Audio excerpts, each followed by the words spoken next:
in a bird world. That would be fun.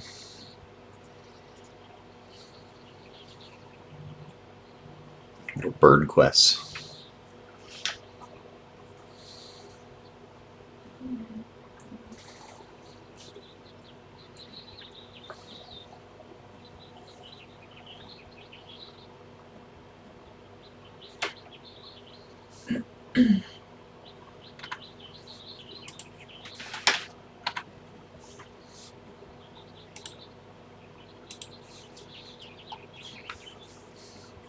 Let's go back.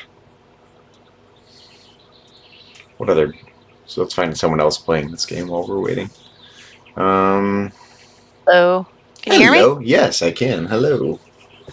Okay, for a second it didn't seem like it was working, but now it does. You're here, and I'm streaming. You are live, and I'm logged into Board Game Arena, and I've kind of been watching people play this game, and it's so opaque to me. Like, I don't understand how to do this. So, but you know, I don't have a history with these kinds of games, so you know, it's every time I play one of these, it's rough for me because I don't have the deep history playing these types of games that you do. Yeah, I know. Let me log into BGA here. Yeah, once we get a game started, I got to figure out the best place to put my camera on the screen too. It used to be that this was a premium game. I don't think it is anymore, in which case you have to be a premium member to start the game of Wingspan, but I am a premium member, so even if it is, it doesn't matter. But nice. It is a very pretty game. It is. It's even prettier in person. Yeah, I like all the little physical objects, the little different colored eggs and whatnot. Little birdhouse and Yep. And the dice, original die was big, chunky wooden die. It's very nice. I'm looking at some pictures on BGA now. Aesthetically, it's like I was telling you. So Elizabeth Hargrave designed this game, and in 2019, it looks like, according to BGA, it says so Jamie.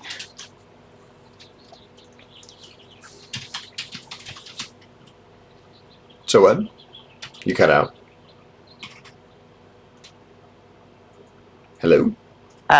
You cut out for a minute. And Elizabeth Hargrave had mentioned in an interview that a lot of board game designers had not taken her seriously, probably because she's a female in the board game industry. Also because, you know, a bird science geeky themed game did not seem like the typical, you know, dominate, control the area, kill your opponent kind of games that were dominating the board game industry, theme-wise. How old is this game? Oh, 2019. From 2019. Mm-hmm. And anyway, so much to not to Jamie's surprise with Stonemaier Games, and not to Elizabeth's surprise, but maybe a little bit to her surprise, it was way more popular than anybody thought, and that did surprise a lot of the board game industry. So they kind of had to pay attention to her. Although, according to her, even still, even after the humongous success of this, because I think it sold more games than like any, I don't know, maybe any game in history. It was a lot. Right. It was like hugely successful. She sold like lots and lots and lots of copies, and it just became quite the phenomenon. And now there are spin-offs of this game. There are 7,384 people playing games in progress right now. Not people, but games in progress. Right. Presumably twice as many people as that. Okay. Let me do... you know, I was just thinking that I was just looking at some of the art and stuff. It makes me want a bird-themed MMO where you play as a bird and fly around and do bird quests. That's what I would like. Okay, simple game. We're going to do... We are going to do...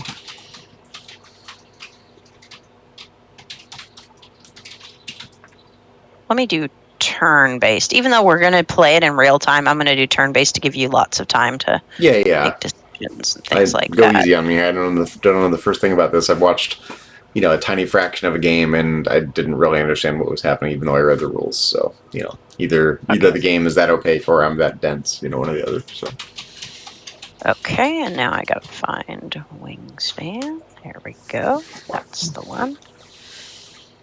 Okay, this player has not confirmed their participation yet, so we're going to do friendly mode. Mm-hmm. What is it? What, as opposed to what? So friendly mode is there's no rankings, no time limit per turn, no penalties. Time limits. They do not want they do not encourage this type of a game if you're playing with a stranger, because someone could just literally never take their turn. Right. And then if you abandon the game, there's sometimes that's not good. So they just kind of say, if you're playing with a friend and everything's on the up and up, just here you go, friendly mode. Gotcha. It's not going to count for anything. That's fine. Friendly mode it is. Yes. And there's goals which there's the green goals and the blue goals, and I believe, if I remember correctly, the blue ones are a little bit more competitive. Okay. So do I need to do anything? I'm just kind of looking at the splash screen for the game here. Yeah, you do. You'll need to go up to the upper right and accept the game, but let me make sure. Powerful bird cards are included. Sure. Swift start birds. I can join. It says I can join. Do not include the 10 birds. Should I do that? Twist. Yeah. All right. Go ahead. Go to game. That's the one. Okay. All right, so I'm going to make this full screen here. And I need to figure out what is the best place to put my... What do you think the best place to put my camera is? Like in the bottom right, maybe? Here, since we don't care about...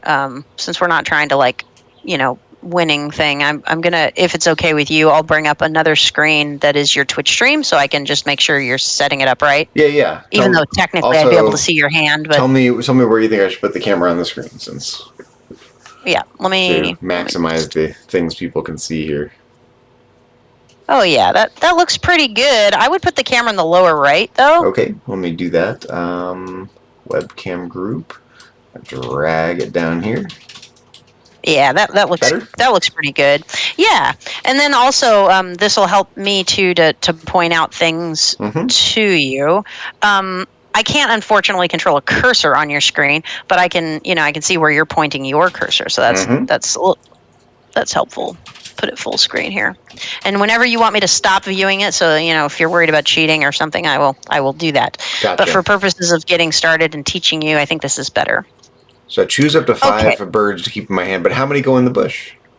Okay. 10? So if you scroll down, you can see your hand. 5 in the hand is worth 10 in the bush? I know, 5 in the hand is worth 10 in the bush. Okay, so if you scroll down a little bit, there you go. Okay, so those are the birds that are currently in your hand. That's Cute. Just the way. Okay, so we got a Baltimore Oriole, what is it? I don't know this. Hover over. Yep, there you go. Spotted sandpiper, cute. Blue jay, love blue jays. It's not a California scrub jay, but brown-headed cowbird. Okay. But there is a scrub jay card.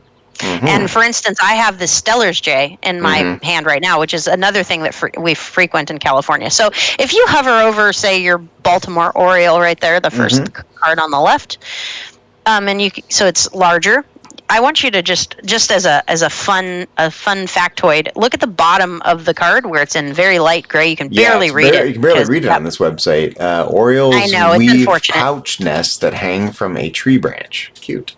Okay, so that is completely ungame related. That is just Elizabeth Hargrave's kind of fun. This is where the bird lives on the planet, and this is a fun factoid. Also, if you look under the bird on the right, it says 30 centimeters. That is the bird's wingspan. Wingspan, hence the name. Got it. Average, yes. Wingspan, hence the name. Okay. Is the wingspan relevant to the game, or is it just cute? No, it is potentially sometimes relevant, yes. Okay. So at the top, you've got the common name of the bird, the scientific name of the bird, right? You've got on the left, you've got a little label there that shows you the categories which you can place the bird. So there's, like, for instance, both your Baltimore Oriole and my Stellar's Jay have a green little triangle with trees in it. That means that when we play this bird, it can only be played in the forest of our board. Now, she attempted with only 3 habitats on the board, forest, grasslands, and wetlands. She attempted to put them in the what matched the most. Now, we both know that Stellar's Jays could be in the, they don't have to be in the forest, right? Sure. They're in the foothills. You gotta all make the time. arbitrary categories to make a game like this. Sure. Right. So this is a close as she could get to reality, but still within the confines of the game, kind of a thing. Okay, but that's what it means. Now, if you look at your board really quick, so scroll up a little bit. Okay, see how there is in the top row there. It says you notice that same little green tree icon. Yep, it says gain food from bird feeder, and that's okay. That is a row, and that's the forest row. You'll notice there's also a graphic of trees in that section, right? Okay, the row below that is the grasslands, so hence the yellow theme there, and the row at the bottom is for the wetland birds. So some birds will have, as you just saw with the one. It said it can only be played in the forest. Actually, all the birds in your hand can only be played in one. Right. But for instance, I'm not streaming right now, but for instance, I have the Anna's hummingbird in my hand, and that bird can be played to the wetlands, the grasslands, or the forest. On the screen right here, there's a picture of a card showing 2 habitats, 3 habitats actually. Yep. Yeah, that's like my Anna's has all 3.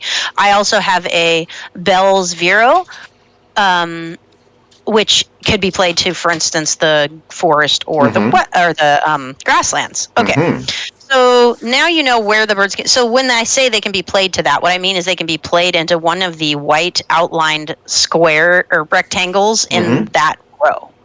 Got it. Okay. Okay. Now, so we're talking horizontally now. Okay, so horizontally, there's a forest row. Forest cards can be played in the forest row. They will be played from the leftmost moving across to the right. They're not arbitrarily placed. So the first forest bird that you play will be in the leftmost forest slot. Got it.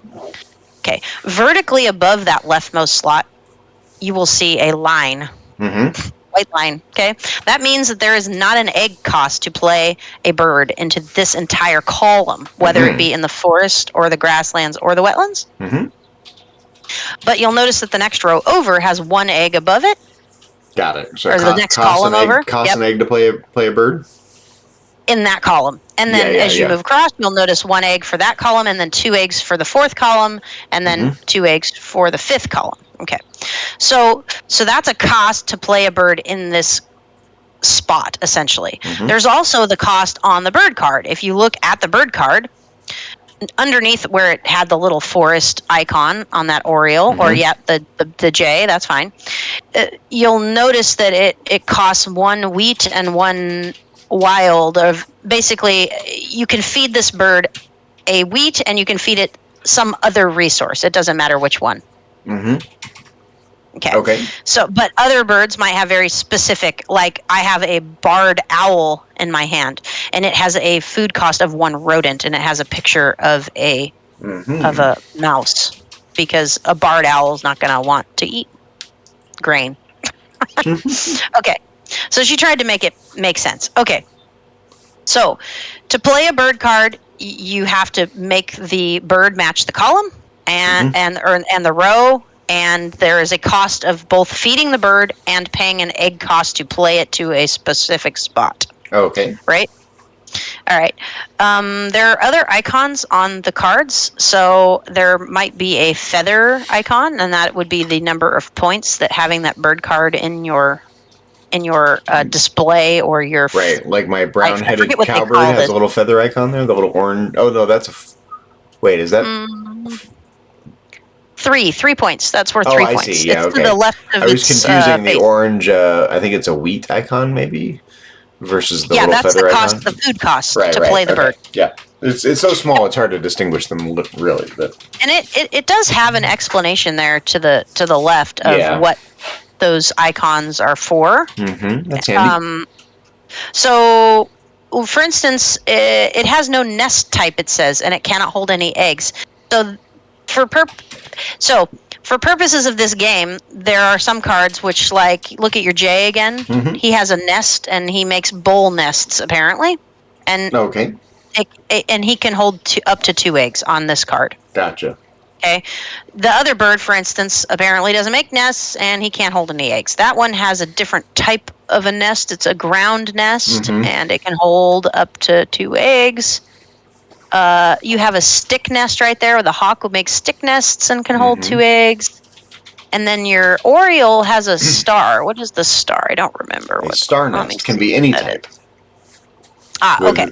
So right. So for purposes of these are cards that you play into your I don't know what you want to call it, not a forest, but your wildlife preserve. There you go. Okay.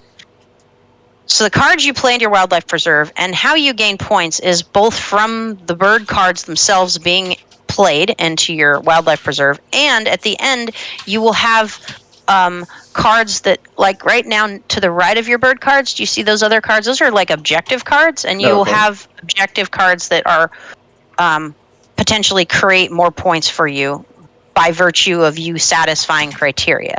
Like, for instance, have at least 3 birds with bowl nests with at least 1 egg on them, or something like that. I'm just making that shit up, but you get what I'm saying, right? There are criteria on the cards. If you meet the criteria, you get the points. Okay. Got it. To varying degrees. Like, let's look at yours. Let's see. Food web expert. What did that one say? Birds that eat only that. Okay, so if a bird only eats worms, he doesn't eat a worm and other wild types or whatever. If he only eats worms, then you can get 2 points per bird if you had this card. Gotcha. Any bird that has only that, no matter whether there's and no other food symbols. So he can have 1 worm, he could have 2 worms, but he can't have other food symbols. And at the bottom of the card, notice the percentage. Yes, I saw that. 9% of cards. That is right. So that's helpful to know whether or not because when you're new to a game, it's difficult to know sometimes when you're looking at these types of challenge cards or whatever at the beginning, starting out. You're like, well, I don't know if I'm picking a card that's difficult to do or easy to do, because I don't know the distribution of cards. Well, she tried to answer that with that, which I thought was helpful. Okay. So your prairie manager, we can read that one. Wait, where? Oh, yeah. Okay, yeah. There it is. What is that one? That's another option for you. Birds that can only live in the grasslands. I think they meant live only in grasslands. Right. So same thing as your worm one is that they just can't have another symbol on the card. So your what is it? Cowbird is an example, and your hawk are examples. Got it. Okay. All right. In fact, it even highlights. If you look, it even highlights which cards it's related to. Oh, that's nice. Yeah. See, that doesn't do that in real life when you're playing. You have to use your brain.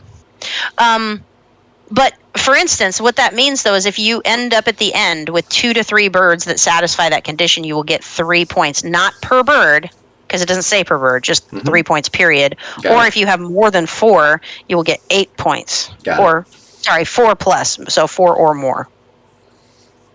Right. Equal then. It does seem like a game that's a lot more fun to play with the manipulables. You get to handle the eggs and handle the dice.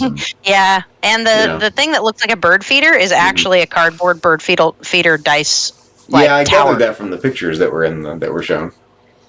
Yeah, it's very, very cute. I couldn't tell if it was wood or cardboard. It's the kind of thing that'd be a cool aftermarket thing, like little custom wood bird feeder, bird house, whatever it is for this game. That'd be cool. They definitely exist. Oh, okay. Zach, 100%. Well, someone beats me to everything, right? Got all the right ideas, just wrong timing. So why did that move? Hold on a second. All right, so okay, so look down at the to the right of the bird feeder. There is a little current round ranking. So those are also a little objectives.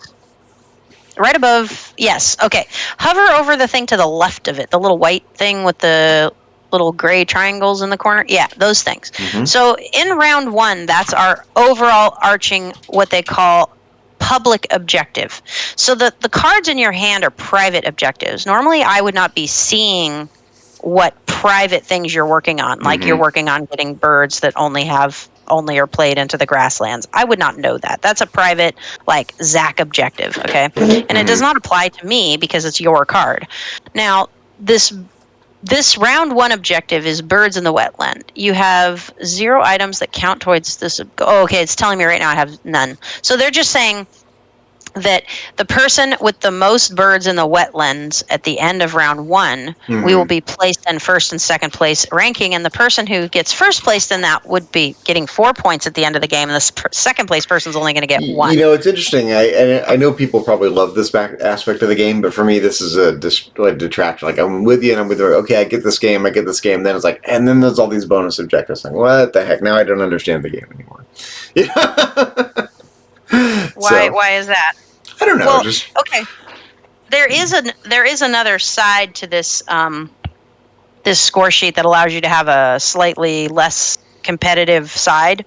The blue side doesn't give it. I think it awards like a positive, like a 1 point or something like that if you meet the objective, and a 0 if you don't, or something. Whereas this one's like 4 points for the first person and 1 point for the second person. Okay, so do you see the spread of 3 cards there? Those in the game when you're playing would actually be on the table for everyone to see. These cards right here? Yes, those cards. Okay. So those ones would be like, I guess what you might call the marketplace of cards, right? You can pick up those cards potentially and put them into your hand. Gotcha, okay. Let's see. The things at the top are the number of tokens that you have. Like, you start out with apparently 1 worm token, 1 wheat. Yep. And you have 5 cards in your hand. That's what's showing 5 bird cards, and you have 2 objective cards or bonus cards, and 0 eggs. That's like a description, and that same stuff is found on the right side of the screen. Oh, okay. Yep. Under your name. Okay. You also have the first player token, which is a round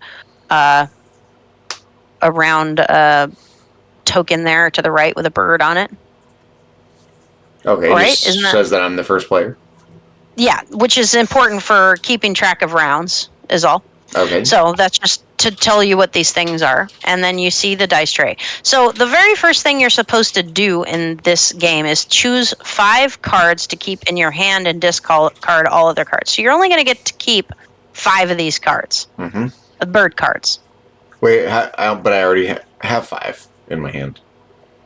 But I think it's actually... So choose up to 5 cards to keep in your hand, discard all cards. Okay. Well, you do have 5, but I thought it was... That's weird. You mean including these ones in the marketplace here? No, not including those. That's weird that it shows that it's choose 5. Does yours say choose up to 5 cards to keep in your hand? That's weird, because the game normally tells you to choose 5 things. Maybe they changed the rule. Huh. Like food included. You could only... Yeah, I don't know. Anyway, so... Let's see. Oh, yeah. Okay, so if you click on a bird in your hand, it is what I said. They didn't change the rule. Pick your favorite bird. Click on a bird. Okay. Okay. So it'll say... At the top, it would say keep 1 card and discard 1 food. So they are only going to let you choose 5 things to keep. So you have 1 right now of each food item, and you have 5 birds, but you can't keep all those things. I think you only get to keep 5 items total. So that could be 4 bird cards and 1 food, or it could be 2 bird cards and 3 food. These are the food here, these food tokens, right? Yes, right. Okay. That's right. So what you would do is, if you chose to keep the Baltimore Oriole, which is a hard bird card to play because it requires 3 food, then you would click the button that you were going to keep or whatever. So I would select all the birds that you want to keep right now. Select them by clicking them. So I don't have any sense of the strategy here yet, so... No, I don't. I'm not going to worry about it. But there are also other things. For instance, your pink one there. I want to tell you about one other thing. Hover over that pink one, or that one. Yep. Okay. So, do you see how the words at the bottom are in pink as opposed to the brown. Words at the That's bottom where are they. yes. You mean in the Yeah. Okay. highlighted? Yeah. Okay. Mm-hmm. Yeah, it's like highlighted in pink. It says once between turns. So all of the powers on the bird cards that happen between turns or on other people's turns will be in pink. Mm-hmm. The powers that are in brown are the more common ones, and those happen on your own turn when the card is triggered. There's also a card that you don't see here, which are white. Oddly enough, white powers is what they're referred to as in the powers. manual. Oh dear. Yes, and those ones are bonuses. I think one-time bonuses that'll say like draw 2 cards and keep 1 when you play this bird. Yes, that kind of thing. So, just as a note to self, you might want to read the powers on the birds potentially while you're deciding. I don't know. Well, walk me through how to do a turn here. Well, you're not doing turns yet. We're just getting the game set up. Oh, so first you need to choose which bird. So I would read the powers on all those bird cards. So hover over the Baltimore Oriole so that it makes it bigger, and then read what it says. All players gain 1 fruit from the supply. Okay. Yes, a fruit. So therefore, whenever this card is activated, everybody gets a fruit, which is both good for me and good for you. So competitive-wise, it's hard to get fruit, but also from a competitive standpoint, that's bad because of the fact that... But I get fruit so I can play this card because this card takes fruit to play. It does, but you won't get fruit until you've already played this card from this card. Gotcha. Okay. Also, this card's worth 9 points. It's a very high point card, and it counts for any kind of nest. It's a good card, but hard to play, hard to get out there because it costs so much to put out. And it's a pretty bird. So, it's a pretty bird. What about the hawk? It's worth 6 points, and what happens when it's activated? The brown power. Yeah. When activated, roll all dice not in bird feeder. If any are mice, gain 1 mouse and cash it on this card. So that means that if you were to... So when you activate this card, you're going to roll all the dice not in the bird feeder. So that could mean that you could roll 1 dice. It could mean you could roll no dice. So that's kind of good and bad. If any of them are mice, which may not happen on a roll, then you would gain a token to put on this card, and that will count as a point at the end of the game. Okay? Now, go to the next one. The sandpiper, which, by the way, I will remind you, the sandpiper is a wetland bird, and one of our objectives in round 1 is to have more wetland birds than the other players. Okay, all players draw 1 card from the deck. Is that what that is? Yes, yes, and that card is a bird card. Bird card, okay. The green-backed cards are the bonus cards. Okay, so that one's kind of good. It's easy to put out. It only costs 1 worm. I would highly recommend keeping that one. Okay. And then we got Blue Jay. Gain 1.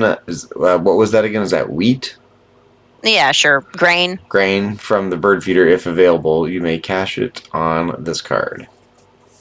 Okay, so if there's a wheat in the bird feeder, like meaning on a die, then you can cash it on that card. That's probably more likely to happen than the hawk thing. It's so interesting listening to your just fluidity with the concepts of the gameplay. We've had this discussion before a little bit, but for the benefit of people watching the stream, you are way more fluid with the mechanics of gameplay and the lingo surrounding it. I'm like trying to parse what you're saying as you're going, Well, I also have played this game before, so there's that. Right. But yes, I played a lot more games. And then this one is when another player takes the lay eggs action, which I'll tell you right now, people do often in this game. Okay. This bird lays 1 egg on another bird with a bowl nest. So this would be a pretty powerful card because it means that whenever I do something that's good for me, you will be doing something that's good for you. Got it. Which is nice. So I would keep, and this is also a very easy card to play. Because of the fact that it takes 1 wheat. It also would work well with your card that says birds that can only live in the grasslands. Gotcha. And I guess technically that food type is called a seed. It's 1 seed according to the description. Sense. It's a grain or seed or whatever. Yeah. Okay. So I would keep this one. Okay. And I would keep if it were me, I would keep this one. I would also keep the sandpiper. Okay. How do I do that? So highlight those. Highlight them? Yeah, click them.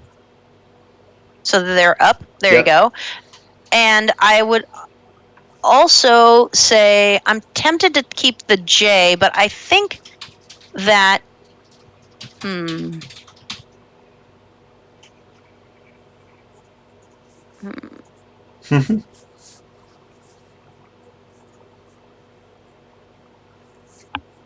Let's see.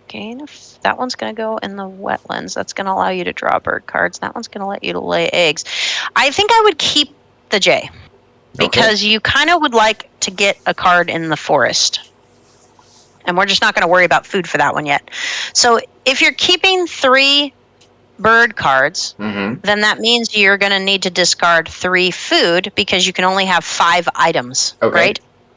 Total. So the bird cards count as 1 item each, and the food count as 1 item each. So what we're going to discard is we're going to discard food such that you have a worm and you have a wheat left, because that'll allow you to play at least 2 of your cards. So we need to get rid of everything that's not a worm or wheat. Right. And how do I hold the same thing? Do I just click on them? How do I do that? I think at the top you're going to click on keep and discard 3 food. Okay, so that box at the top? Yep, I think so. Okay, now it says discard 3 more. Yes, so pick up at the top. You're going to pick which food. It says keeping 3 cards. Choose which 3 food to discard. Okay, so we're going to get rid of this and this and this. Nope, you don't want to get rid of the worm. You want to get rid of everything but the worm and the right. These ones, right? Yeah, sorry, there's a delay. I saw your mouse over the worm and the wheat, and I was like, no, don't get rid of those. Okay, so yes, you would click discard selected. Okay, and now I will... All right, we're off to the races. The bird races. Now what shall I haven't even looked at mine yet. Okay, and then, choose which bonus objective to keep. So scroll down to your 2 bonus, your Prairie Manager or your Food Web Expert, and pick which one of those you want to keep. And I will figure out which birds I'm keeping.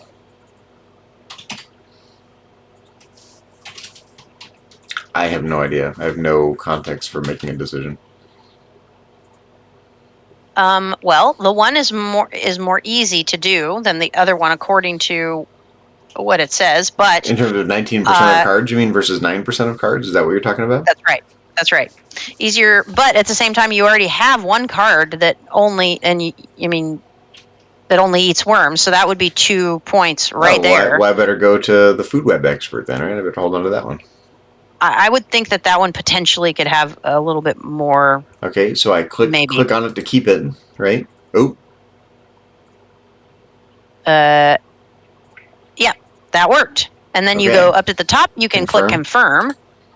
Luckily, BGA usually has you confirm your choices. Yeah, well, not really undo, but like they make sure you're like that they make you confirm it before you. Friendly mode here, it might give you the undo. Maybe it doesn't in the regular mode. I don't know. Let's see, gain 1.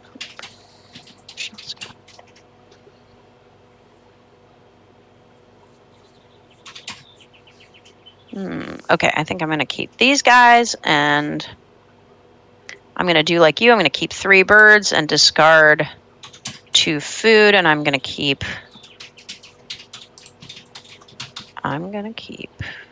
Wait, so how do I... Can I see what you're doing, or not really? If I stream, I guess you could. Oh, that's okay. No, that's too much to pay attention to. Sorry. No, it's all right.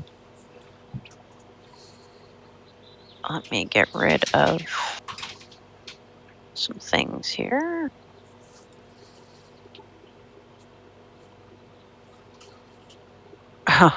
So my 2 bonus objectives say birds with wingspans less than 30 centimeters, right?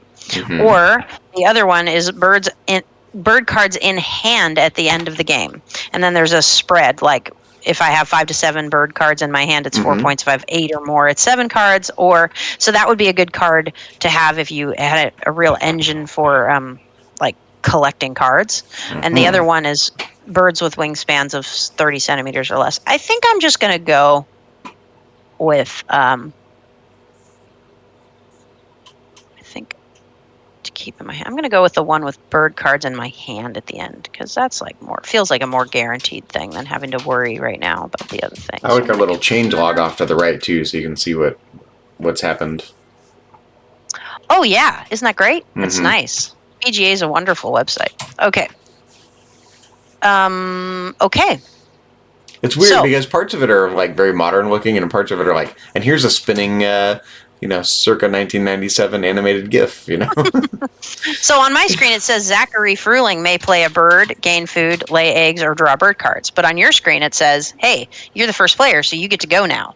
Okay. So in round 1, turn 1 of 8, your choices are play a bird, gain food, which you can just do, lay eggs, or draw bird cards. Now, I highly recommend playing a bird. So let's look down at your birds and see which one is the best one to play. I wish there was more room on the screen. Like, it's hard. I keep having to scroll up and down. I don't like that. Okay, you can change that. Hold on, where is? No, it's okay. It's not that important. It's just, Well, there is the full screen mode with the little arrows. I did that. Did. And then there's also there's a scaling somewhere where it's like fit it all on the screen or something that you can do. I'm trying to remember where. I don't remember where it is. I don't remember. Oh well. That's okay. Let's not worry about Another time. Yeah. Okay. Yeah. Okay. So let's scroll down and look at your birds again, so I can remember what you got. And figure out which is the best one to play first. If I want to meet my little bonus objective here, I better play my bird that can eat the worm, right? I actually think that would be a good one for you to play too, because you can use that to gain more bird cards, and which is good for you, and it helps you with the bonus objective of the round 1, which is to play birds into the wetlands. So I start out with 5 things. I can have more than 5 things eventually, though, right? Yes, you can. It's just that they got to start somewhere with a game, right? So what you're going to do is, I believe you're going to click play a bird. Oh, okay. Because look, before you do that, look at that bird. You have, that's fine. I just wanted to point out to you that you have the criteria for doing that. So you don't need to worry. You would want to look at that first. But you do have that. I can see it. So you're going to now choose the bird, which is the sandpiper. So click it. I did. Now it's going to say, to confirm the food cost, do you want to pay with your worm? And yes, you do. So if it was like a wild... Yep, where it says confirm food cost. And it knows where to put the card. Okay, that's cute. So it's going to show you, and it's going to animate it, and it's going to put it down. Okay. All right, so you may confirm or undo. So let's just click confirm. It's one thing I don't like to, and I know these games are complicated, so there's only so many places to put things on the screen. I don't like click down here, click up here, click to the right. It's a lot of just all over the place clicking, which is fine. It's just well, it's much more tactile in person. I think it's better in person. But okay, I am going to play a bird as well. Okay. After you play your bird, I'm going to go take a quick little bio break because I had so much coffee earlier. So. Let's do your turn, and I'll take a little bio break, and I'll be back in 2 shakes of a sandpiper's tail.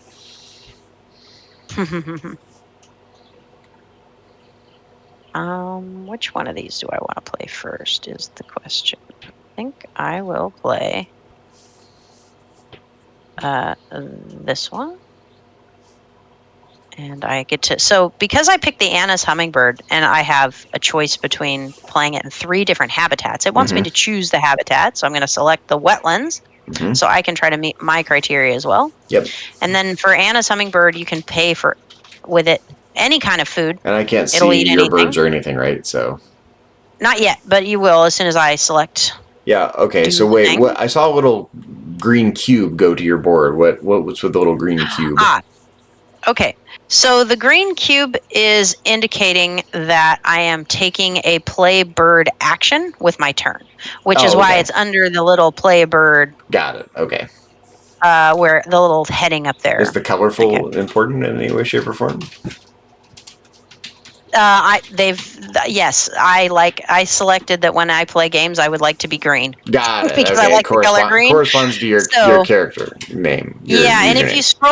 if you scroll up to the round 1 score objective of putting things in the wetlands, it gave you a red cube. Gotcha. Okay. And we are tied right now for numbers of birds in the wetlands, so we're both tied for first place. So it both has Fun. yours and my cube on there in like a slightly opaque, slightly transparent iconography there to indicate that it's not finalized yet. Okay. That round 1 is not over, so therefore those are not permanent positions. Got it. So yeah, so I played the hummingbird, and you saw I could pick any kind of food, right? Mm-hmm. Because it has a little wild food symbol, and I could have played it to any row. Okay. Okay, I'm gonna hit the restroom real quick. I'll be right back. Yeah, sure.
Okay, I'm back.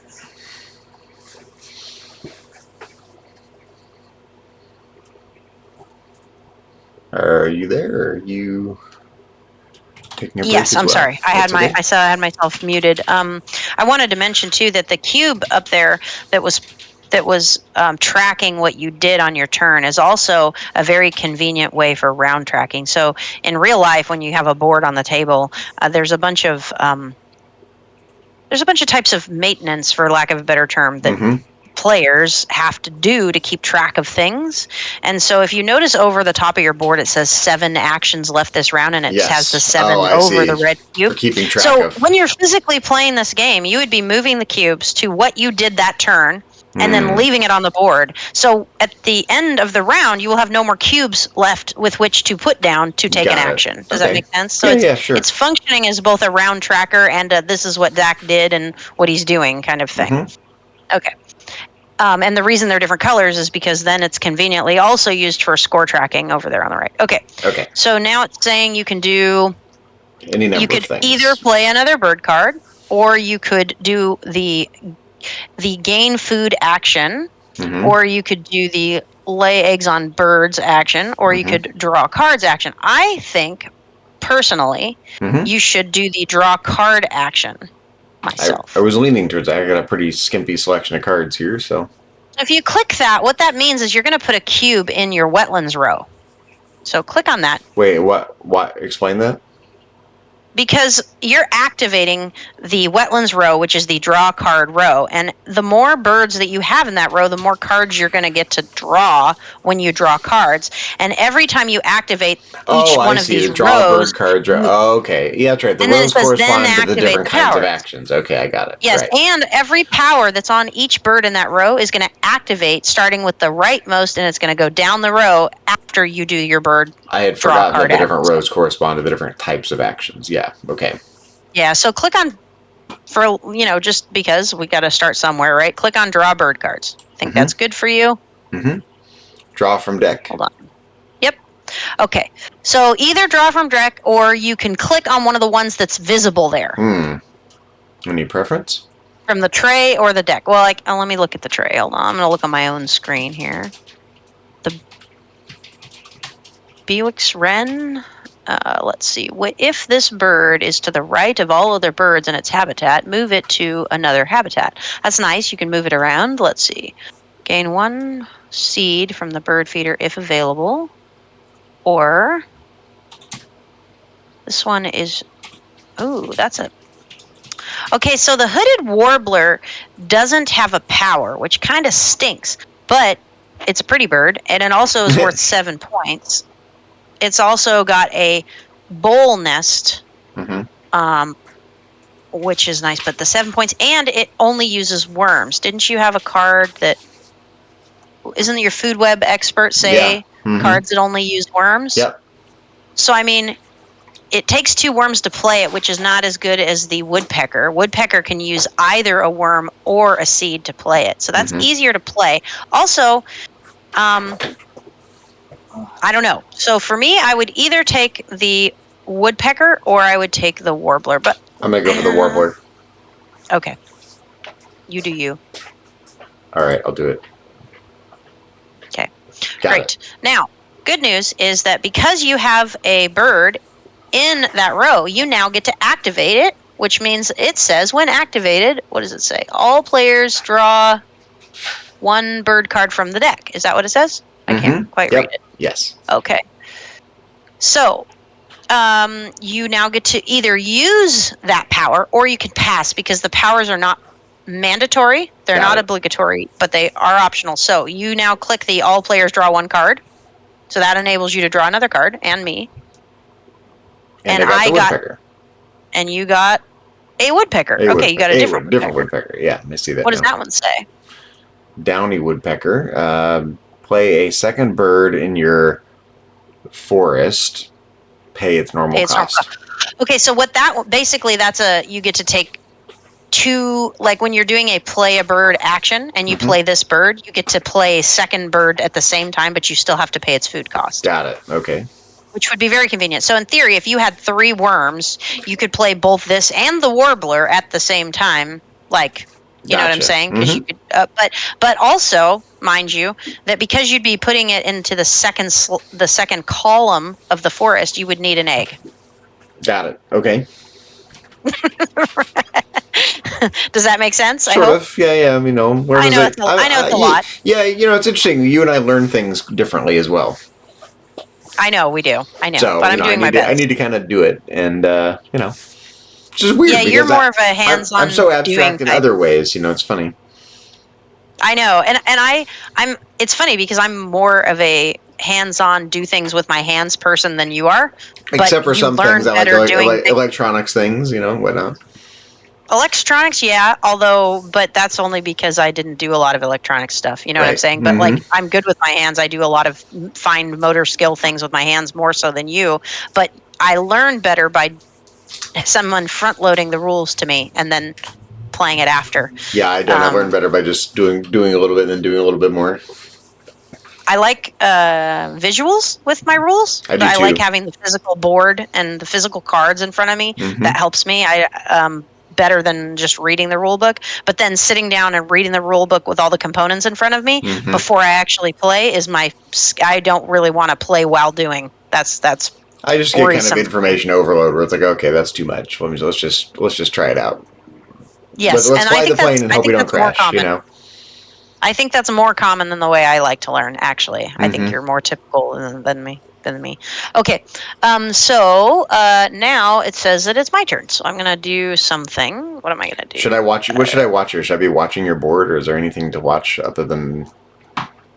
There's really nothing to watch because I am not streaming, so you would not be able to see what I'm doing. That's okay, but in terms of what I should be showing on my screen here, I guess I'll scroll down to your board so I can see what you end up doing.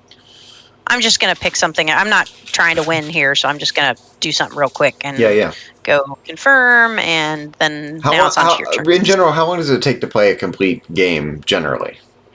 It depends on the number of players and how much analysis paralysis people have, because Yeah, it's but like if you let's have two say. players who know how to play the game, so they don't have to ask about rules, and they are a normal average person, I would say 45 minutes for a 2-player game. Oh, okay. I would say a 3-player game is more like 60 minutes. And for us, taking our time, it's going to take like over an hour. An hour and a half. Hour and Yeah, a half. Yeah. probably. Right. Well, because I'm teaching you the entire game at the same time. Yeah. Yeah. With extra Julia details that don't need to even be stated, but I do because it's me.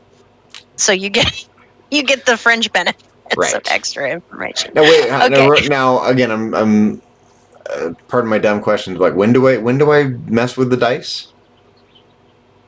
Oh, well, we haven't gotten to that yet. Oh, okay. Let's just wait. So I don't want, like you said, information overload, right? Yes. So let's look. Do you have any food left? Do you have a wheat, right? I have 1 seed. Yes. 1 seed. Okay. So, so you could play. I would. Yeah. Why not play your bird card? What is it? The cowbird. Yeah. Because I know, for instance, look at my board. My board shows that I have something in 2 out of 3 slots in my first column, right?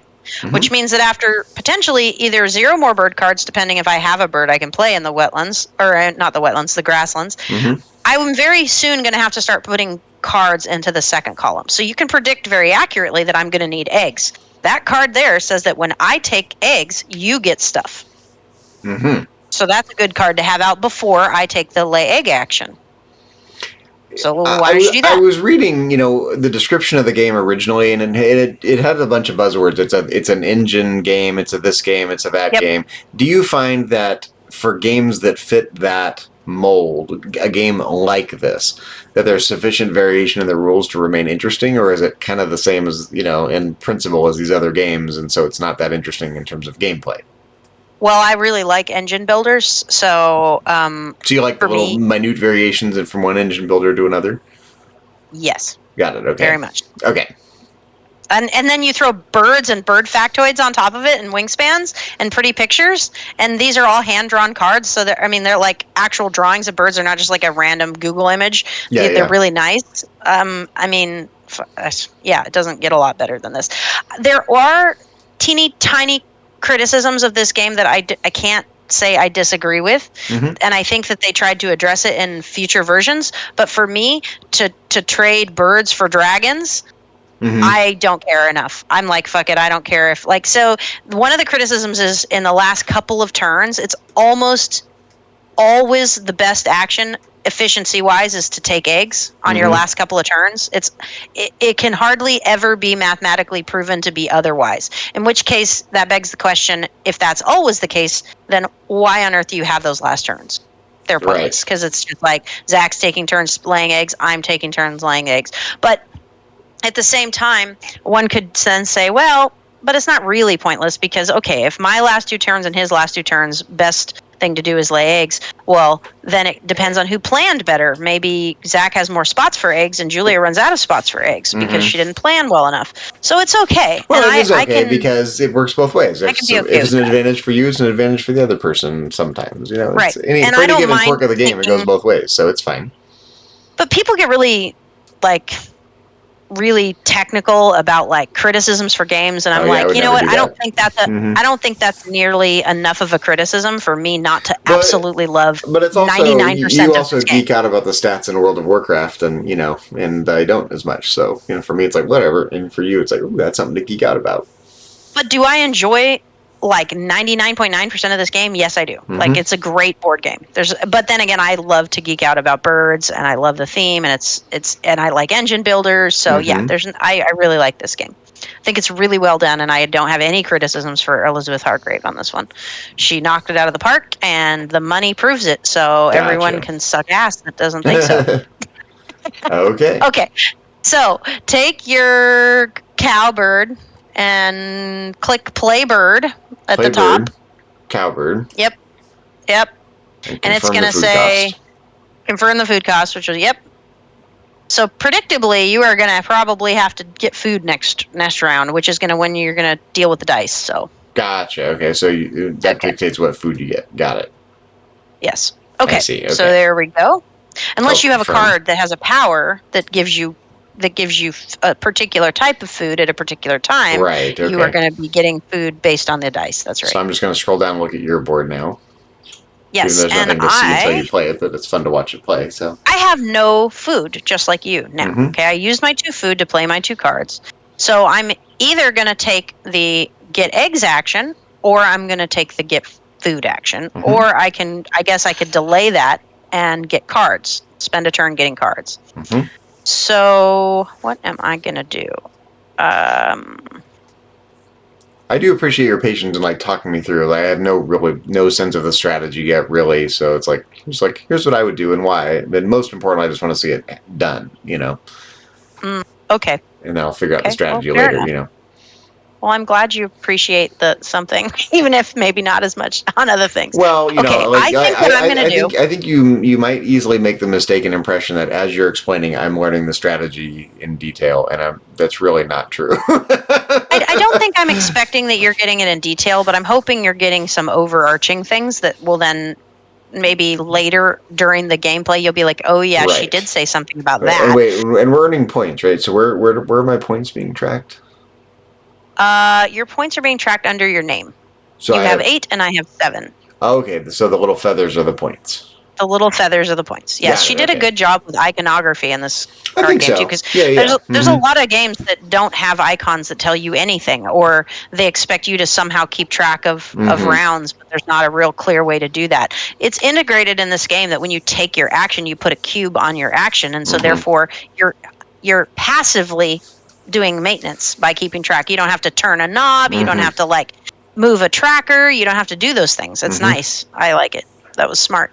But Elizabeth's a smart lady, so it doesn't surprise me. Okay, so see how my Anna's hummingbird has each player gains a food from the bird feeder, starting with the player of your choice option? The reason for that is sometimes I think the rules are, if there's only 2 or 1 type of food in the bird feeder or something like that, I forget the rule exactly, then it can be re-rolled. Like more can be re-rolled or something. Okay, so that what might be that. Hey, I saw that in the rules. I think, yeah. Yeah, something like that. So therefore, right now there's 3 fish, a rat, and a wheat. So say, for instance, I really wanted a berry, but there's not one there. I might activate this bird and have Zach choose his food first, hoping that you choose a wheat or a thing which would make me be able to roll or something like that. You know what I'm saying? That's the strategy there. So I'm going to do the draw bird cards because that's going to give me cards and a food. Okay? So I am going to pick, what do I want? Draw 2 new bonus cards. Ooh, I'm going to take I think I'm going to take the spotted owl. Okay. And then now I'm going to choose which person chooses first. And I think I'm going to choose that to be me. And I'm going to choose the rat thing. I'm going to confirm it. And now you get to choose a food from the bird feeder. And does it give you an option to re-roll it? It does not, right? It's grayed out. Okay. Yeah. Okay, so it must to be that there's only one. Once there's only one remaining food type, it can be re-rolled. Okay, so now that you've done that, you would potentially be able to, but yeah. So someone says, let's see, how do you say your name here? Jared Aitken 6. Are you learning this game? I am learning this game. I've never played this game before. So hello, thanks for tuning in.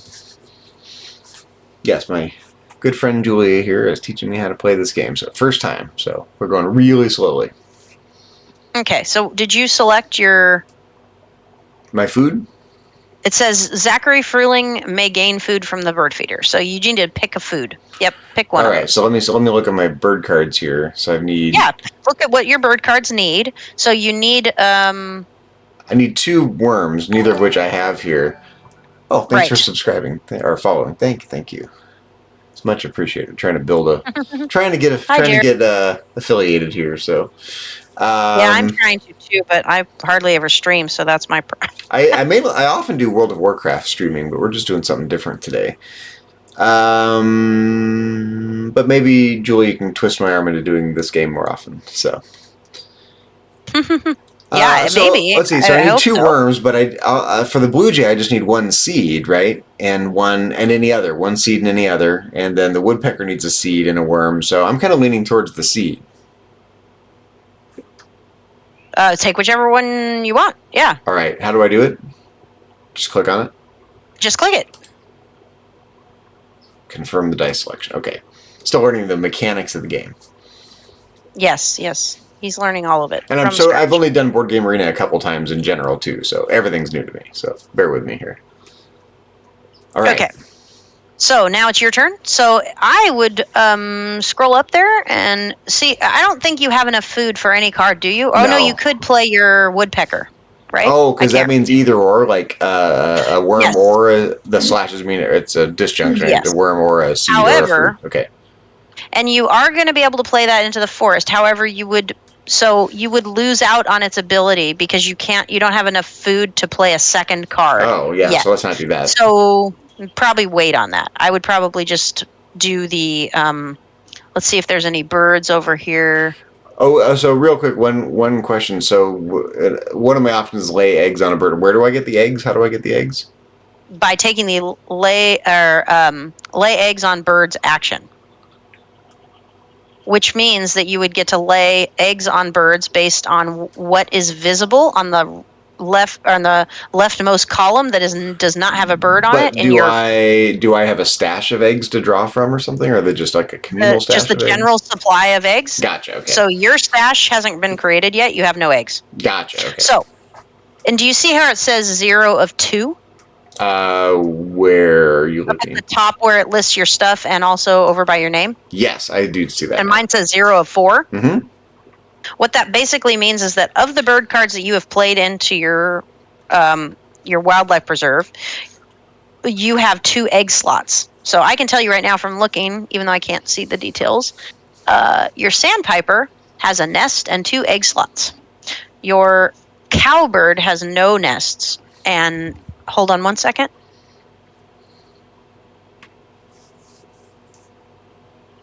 Hey, Zach, I'm going to run outside real quick. I'll be right back. Yeah, that's okay. I'm just going to kind of browse the screen here and pay attention to other things I haven't noticed yet. So, it's one of these things I don't even know what to ask because I'm so new to this type of game in general. So we're just going to look around. Have you played this game before, Jared?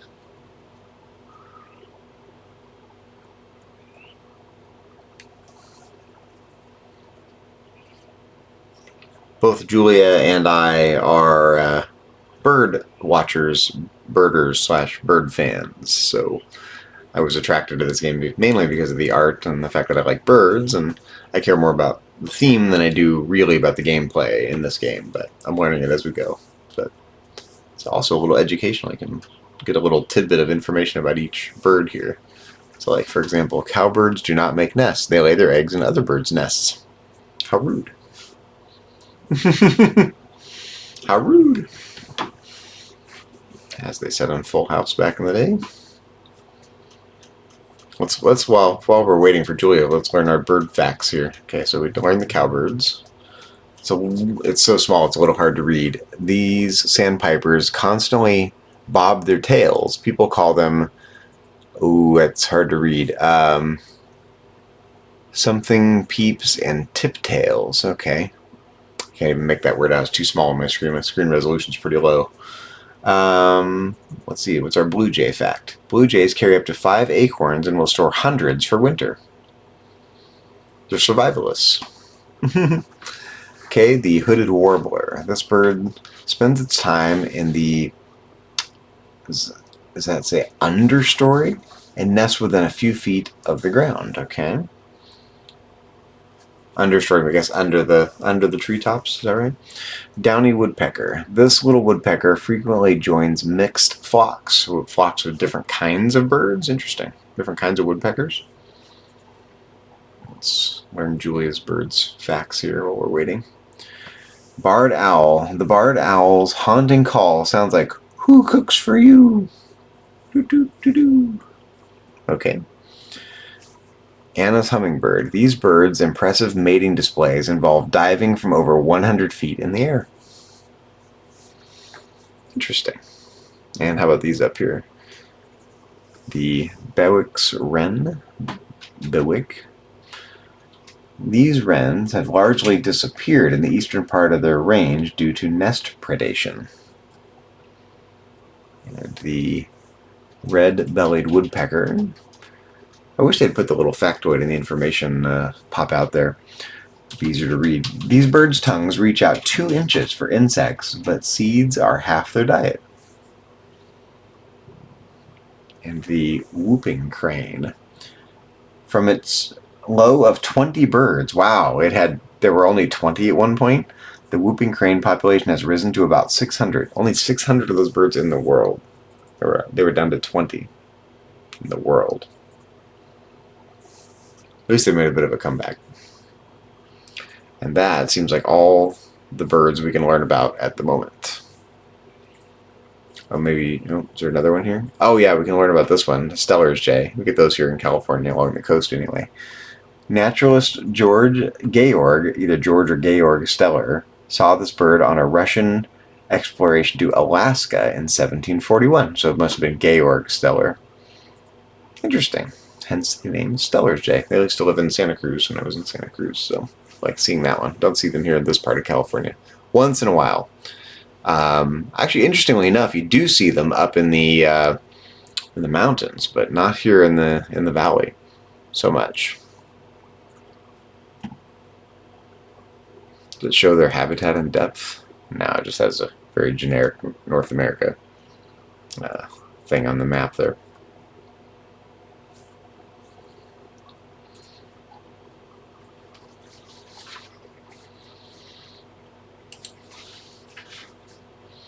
Let's see, Blackbeard 111 is the reigning champion of this game. Well, strategy tips. Let's strategize while we're waiting for Julia. At its core, Wingspan is an engine-building resource management game. Your most limited resource is actions. You are limited to only 26, 8 plus 7 plus 6 plus 5 of these each game. So generally speaking, you want to get the most out of every action. Play that brown power bird before you take an action in its row so that you get more from the action. Play that pink power bird as soon as possible so that it may be triggered more times. There are, of course, exceptions to this. For example, if you need to move up in the rankings for an end-of-round goal. Okay. I'm just trying to get little tidbits here. You should think of the bonus cards as private end-of-game goals. Consider whether one of your bonus cards aligns with later end-of-round goals, as that increases its value. Brown and pink power cards are ideal in the early game. There's more time to trigger their powers. More specifically, you want powers that generate additional cards, food, and eggs. Okay, so it is engine building for trying to generate resources. Okay. Okay, I was just reading bird factoids and glancing through the strategy while you were Yeah, that's fine. So. Let me help you with this turn, and then I have to take a 5-minute break because I have to run over to my mom's to grab a Benadryl for Laura because her foot is still swollen from the bee sting, and it is very red. Oh, goodness. At least she lives around the corner, so it won't take very long. She does. It'll literally be a 5-minute thing because my mom just bought a brand new bottle of it. Laura pointed out because I was going to go to the store and get her some, and she was like, "Grandma just bought a big brand new bottle," and I was like, "Okay, well." Because we have Zyrtec, but it's not as fast acting as Benadryl. So faster, yeah. Yeah. Okay. So to help you with this turn, what were we gonna? What did I decide on? I love that you're prioritizing my turn over your daughter's foot, leg health. So, thanks for that. You're welcome. Priority. She can wait another couple of minutes. It's okay. The bee sting was yesterday. Yeah, she survived the bee sting from yesterday to today. She can probably wait 5 minutes while we take a turn. Yep, that's right. Okay, so scroll down so I can see your birds because I'm trying to decide what would be the best for you to do here, whether or not it's to take. The only thing I can play is this woodpecker.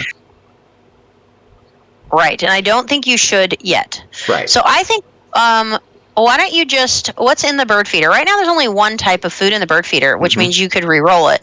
So you would have all the things to choose from. So maybe your best option here is to take food so that you could gain food, because what you would ideally want is you would ideally want to have 3 food or whatever. You would want to be able to play both that bird that allows you to play 2 cards, and so I would do a gain food probably. Do that. Gain food and re-roll, right? Yeah, I would, because you don't want to fish, ideally. Okay. Okay. Now you've got options. So I've got you one definitely seed want already. a worm. You definitely want a worm. And you're only going to get to take 1 food right now, because you notice you have no bird cards in the forest. But once you have 2 bird cards in the forest, you'll be taking 2 food. Do you see what I'm saying? So the leftmost visual that is not covered by a bird is what you get when you do that. Does that make sense? Wait, no, you kind of lost me. So say for instance right now in your wetlands, you have, let me use the grasslands as an example. In the lay eggs category, if you were to lay eggs, you would get 2 eggs, not 1, because you have covered up, like, the leftmost visual that's not covered by a bird says Zach's going to get 2 eggs. Wait, what do you mean the leftmost visual? You lost me. Where are you looking? That one. Right there. That's exactly what I'm talking about. This visual that visual right there. That's that visual. Is not covered by a bird. I didn't know you meant by visual. So if you covered that with a bird, what is the leftmost visual not covered by a bird? Pretend there's a bird there. Yeah. Yep. Right now scoot it over to the right one more time. If you were to put another bird in that thing, you would get 3 eggs every time you do that action. Okay. Does that make sense? Yeah. Okay. So, right. Okay. So that's why you only got the 1 food from this one. So you chose it, and then you're going to... Well, I haven't chosen anything yet. Choose the worm? I would choose the worm, because you don't have a worm, right? And you need I just have 1 seed, yeah, and I do need worms for this warbler. Yep. Okay, so go ahead. All right, boom. Oh, confirm. Sorry. Oh, that's okay. For I'm sitting. I moved my monitor closer to me, and so I have to look. I actually have to look around a little more to see all the little pieces. So I wasn't looking at that part of the screen. Gotcha. That's fine. Confirm. Okay. I will do something to help you out here too. I'm going to draw bird cards, which will give us both more food. So it's not bad for me to have extra cards, so I'm going to... Which card do I want? I was intrigued to learn about the whooping crane, that at its low point there were only 20 birds in existence. Yeah. Jeez. Now they're about 600. I'll take this red-bellied woodpecker here from the display, and with their long 2-inch tongues. Yeah, I know. See, isn't the game's already wonderful? I know. I'm learning so many new things about birds, which I love. So. I'm going to choose that I'm going to pick my food first, and I am going to pick what? I have a mouse, a rodent. What do I want to play next? I need another rodent, but there isn't any rodents, so I'm going to take... and there's no worms. So how about a wheat thing? I mean, I could see people playing this in like a biology class or something. Just I really could. Or maybe like elementary school biology. But sure. Well, I mean, you do talk about there's ecosystems here, and there's all kinds of ways you could help. Absolutely. So it's... I'm going to let you... so you're going to get to choose a food because of my action on my Anna's hummingbird, okay? Right. Then after that is going to be your turn. So I'm going to go run and get the Benadryl, and I'll be right back. And I can't re-roll, so I just choose a food. That's right. Okay. Well, let's talk this through. The blue jay needs a seed plus anything else, and I already have 1 seed, so if I choose another seed, I'm good to go. I can't choose a worm because there are none. And the woodpecker I can play with anything, so I think I'm going to go for the seed. And I hope that was the right choice. And if not, it's too late now. Oh, we have a new bird we can read about while we're waiting. The American coot. Let's see. These omnivorous birds eat a lot of algae, but also seeds, fish, insects, and mollusks. Okay, good to know. Good to know. All right, let's get back to reading about our strategy tips here. I'm not going to read the whole thing, but by the mid-game, you should have a small resource engine, hopefully consisting of birds that play toward at least one goal. So we're generating eggs, mainly, it sounds like. Here are some principles focused more on the mid-game. Check your opponent's boards. Check your opponent's resource counts. Check for pink birds. In some cases, you should actually skip an action, for example, a predator, to prevent an opponent from gaining a more valuable resource, okay? Let's read about the end game. As the third round comes to an end and the final round approaches, you should be able to plan out the rest of your turn, to make a final decision on which goals you can reasonably commit to and play accordingly. It's okay to not always get the highest tier goal. Maybe playing out your non-goal birds in hand yields more points. Keep in mind that every round you spend gathering food to play your birds is a lost opportunity for other ways to gain points, so maybe you should be stocking your remaining birds with eggs instead. You should be able to calculate which plan will give you the most points. Good luck. Yes, I get the distinct impression that people that like playing these kinds of games really like geeking out on calculating the point maximization, which is, of course, it's a game. You're trying to maximize your points, but I like the mathiness of it, which I used to be a math major, so you'd think I would like it, but to me I find it a little detracting from the gameplay itself. So, I'm not sure what else there is to really look at here. Let's read these round goals. Birds in wetland. Okay. Round 2. Birds with eggs in bowl nests. Round 3, birds with eggs in cavity nests. Do I have any eggs? Birds with cavity nests? I don't think so.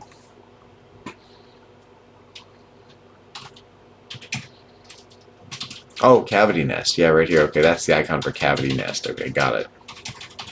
Let's see. In round 4, eggs in ground nests. Okay.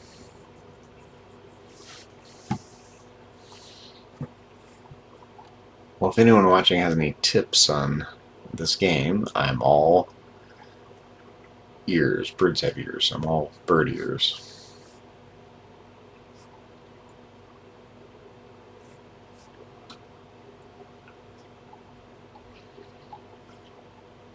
Yeah, Julia has a lot more experience playing these kinds of games than I do.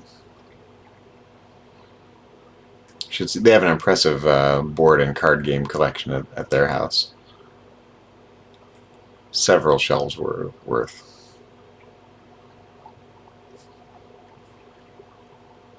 Several shelves in several rooms, I should say. Like bookcases full of them in multiple rooms.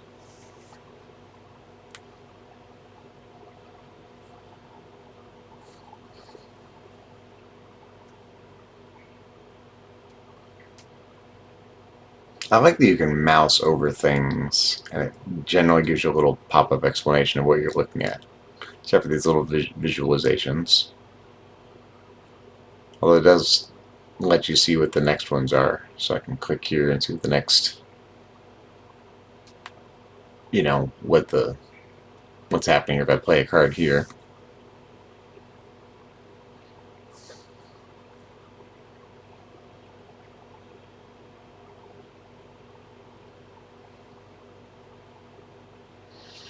So, like, I'm trying to understand this. So, lay 2 eggs on birds in your wildlife preserve. Okay. You may discard 1 food token to lay an additional egg. Oh, okay. So you can exchange a food item for an egg. Got it. It would cost 1 egg to play a bird in this column. Right, as indicated by the header of the column. Got it. Again, I don't really have a sense of the strategy, but I'm kind of learning the engine part of the game.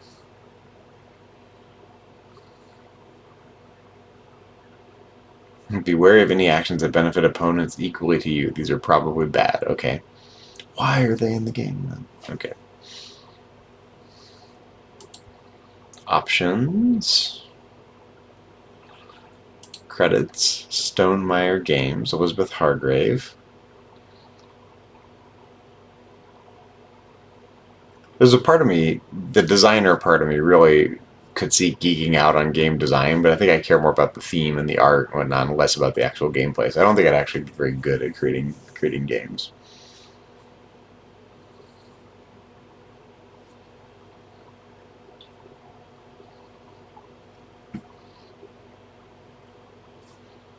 Like even when I tried designing simple little video games, they always veer towards the side of minimalism and simplicity. And games like this are a little baroque in their structure and complexity and options and whatnot. So, how you doing over there, my love? Susan's working from home while I'm playing games.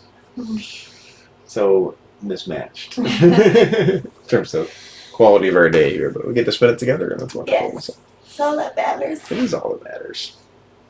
It is. Getting a Twitch stream done today.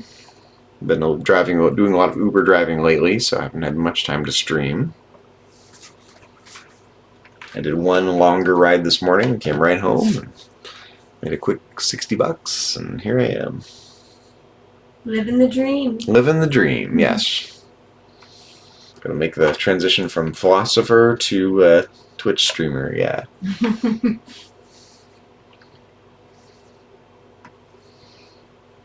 Living that PSL life. See what just a Twitch streaming philosopher.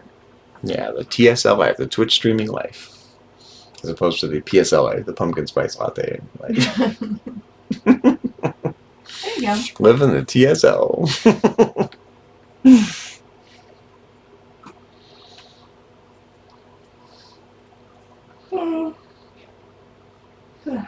So, whoever's still watching, Jared, I don't know if you're still watching or not, but do a lot of people watch board games on Twitch? And I'm used to people playing like action games, or like in my case, we play World of Warcraft, and I do some retro streaming too. But is it common for people to watch people playing board games on Twitch as much? Obviously, you found this stream, so just curious what people commonly do.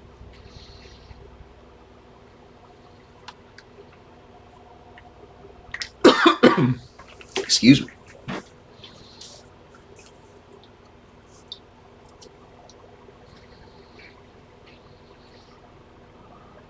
Maybe it's a little bit of something for everybody.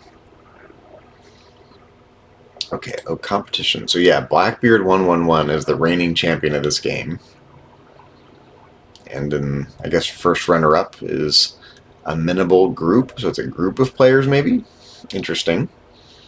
Followed by Birdlaw7, Custodio Dan1, DDKZ in Singapore, or is Custodio Dan Mexico, Rai96 in China, T28 in Japan, Bozo Zero in the US, of course, Sim 171717 in China. I don't know how to pronounce this. Shy Q something in the US. Kills 1994 in the UK. Hinatabi in Japan. Paul B UK, as the name indicates, in the UK. K Campbell, I think, 27, US. Guitarra Pedro in Australia. It's also fun with flags. There's all these different flags here, so I'll see if I can, cite the flag off the top of my head. That's Italy, right? Yeah. Shingu V, D Li, China, Yardo Led, Canada. A couple of these folks are online. I wonder if they're playing the game right now. Dachnik in Ukraine, Pruzante, Canada, and Newt KG in Vietnam. I didn't recognize that flag. A little more. Let's see. I'm just kind of killing time till Julia comes back here. So our game's way up here. So if you're just tuning in, I see new people tuning in. We're just kind of waiting for my friend to get back from a quick run to her mom's house around the corner. we're killing time. So where were we here? Fly Sheep Hello. John. Oh, you're back. Okay, we're just. I was looking at the leaderboard. Ah, yeah. It looks like Okay. the first runner up is a minimal group. Is it like a group of players that play as a group, like a team? Wait, where? What are you looking? Let me look. Yeah, it's on my Okay. in the leaderboard under competition down below. 30th place right now. You're looking at. There we go. I'm looking Okay. at first right now. First runner up. No. I'm pretty sure that's just a person. Oh, okay. I don't know. I don't know why they have. Yeah, you can click on it, look at the really? person if you want, but yeah. Oh, This it is took me away from the web-based, game so now. Uh-oh, crisis. that's okay. Don't worry about it. Don't worry about it. You don't. That's one of the nice things about VGA. It's web-based. So you literally can click out of it. You can literally shut it off. You can go turn it on your phone, and you're still going to be in the same place. It's okay. Okay, I'm back. Yeah, you could pick up 2, honey, but so this is just a click on about. Underneath their lion picture. Oh, I'm already on a different screen here. Okay, never mind. Okay, that's okay. I can go to. Did you take your turn? It says you haven't taken your turn. Oh, did you want my help? Oh no, I didn't. I grabbed the food. I think. I got the food. So you did your food. Well, but that was because I. Oh, that wasn't my turn. That was the end of your turn. Got it.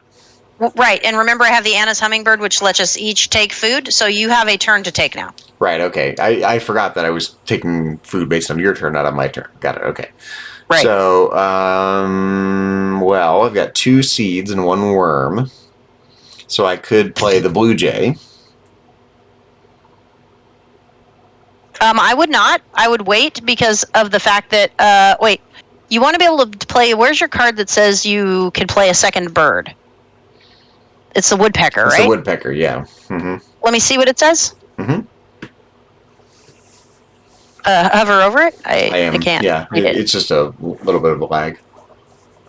It's a huge lag. Oh, there we go. Okay. Oh, play a second bird and pay its normal cost. Okay, so you have the food to play that, and you have the food to play a second card into the forest also, correct? Oh, yeah, so I could do the woodpecker and the blue jay. Okay, now, before you do that, though, you're going to also need to pay the cost to play the bird into the second row, which is an egg. So my suggestion would be this round, lay eggs. Okay. Because you need eggs. Lay eggs on birds. Mm-hmm.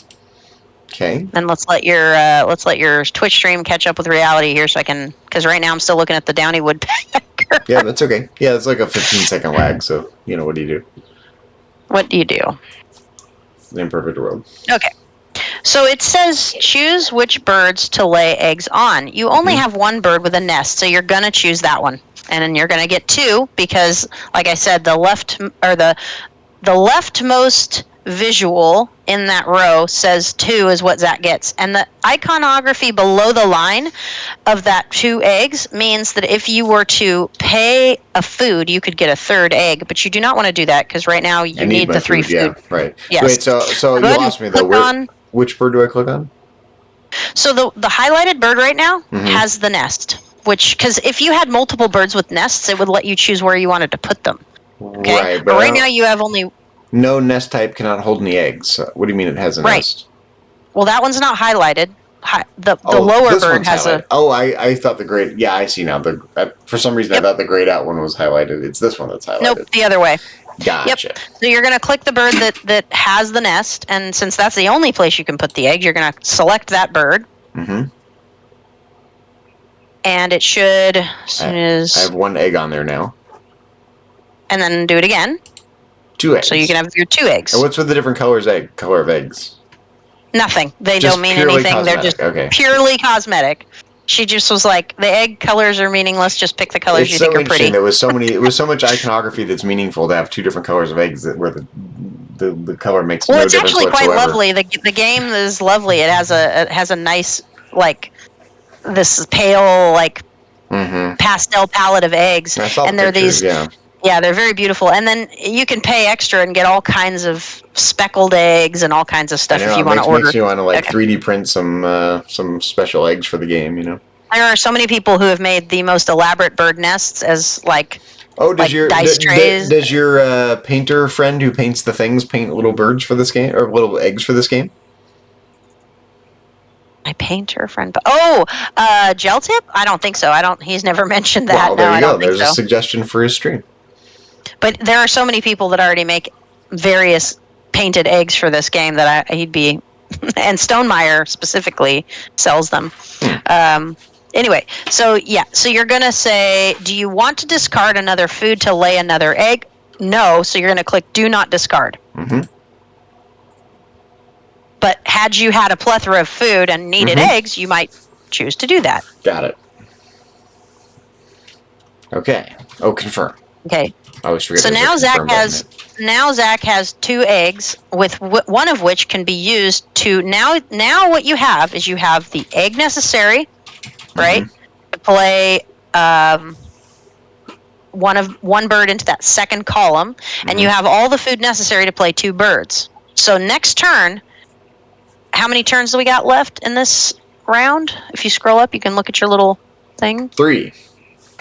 Okay, so on your next turn, you are going to be able to play 2 birds into the forest.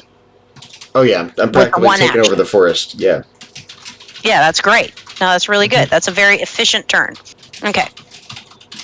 Let's see here. What am I going to do? It is my turn. I think I will. What am I going to do next? Oof. I'm trying to learn the bird facts as we go too, so I'm always hoping to see new birds here. This guy's in the forest, and I can play that card. I can't do that. That's unfortunate. So I really want another mouse, but I cannot get one because there isn't one in the bird feeder. So that's not good for me. So I think what I'll do is...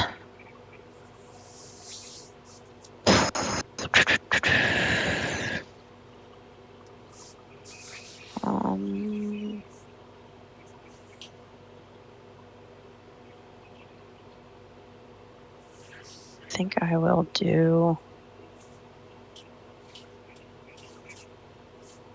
lay eggs on birds. Now, I'm going to choose the laying eggs too.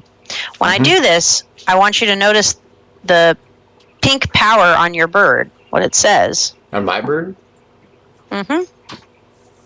Okay. When another player takes the lay eggs action, this bird lays 1 egg on another bird with a bowl nest. Now, you would be able to do that, but you don't have another bird that can hold eggs. So you won't be able to in this turn, but in the future, you would be able to. If you had another bird out there with a bowl nest. Okay. So I just was letting you know. Okay, it's your turn. Okay. So we said we're going to do the two bird thing. So start with the woodpecker. Right? Julia. Sorry about that. Yeah, you're going to click play birds, and then you're going to click the woodpecker. Right. Because the woodpecker is the one that's going to automatically allow you to play the next bird. So you choose the woodpecker. Yep. And then you're going to choose what you're paying for it with. Now, make sure you choose the right thing. You need the wheat for the J. So don't pay for it with the wheat. Pay for it with the worm. Okay. Sure. So select the worm up at the top that you're paying for it with. Yep. Okay. And I'm sorry, there's such a delay. I can't tell what it's. No, I got it. It's playing. Yeah. Okay, and it should allow you to say, hey, you get to play a second bird. Yes, and I'm going to pick the blue jay. Yep, and it's going to say confirm the bird food cost and that you need an egg. And it's going to ask you where you want to take the egg from. Well, you only have one spot to take the egg from probably, but yeah. If you had multiple eggs all over it would have asked, your tab, it would have asked, yeah. Okay. Because sometimes certain bonus objectives could potentially say birds with eggs in the wetlands are going to get you points, in which case you wouldn't want to take the eggs from there. You'd want to take the eggs from other places, kind of thing. Okay, so you confirm it? Mm-hmm. Hey, Emma. Oh, crap. Maximize the Cat screen stepping on my keyboard. Hang on a second. There we go. Laura, could you come get your cat? Fergus keeps trying to climb on the... Huh?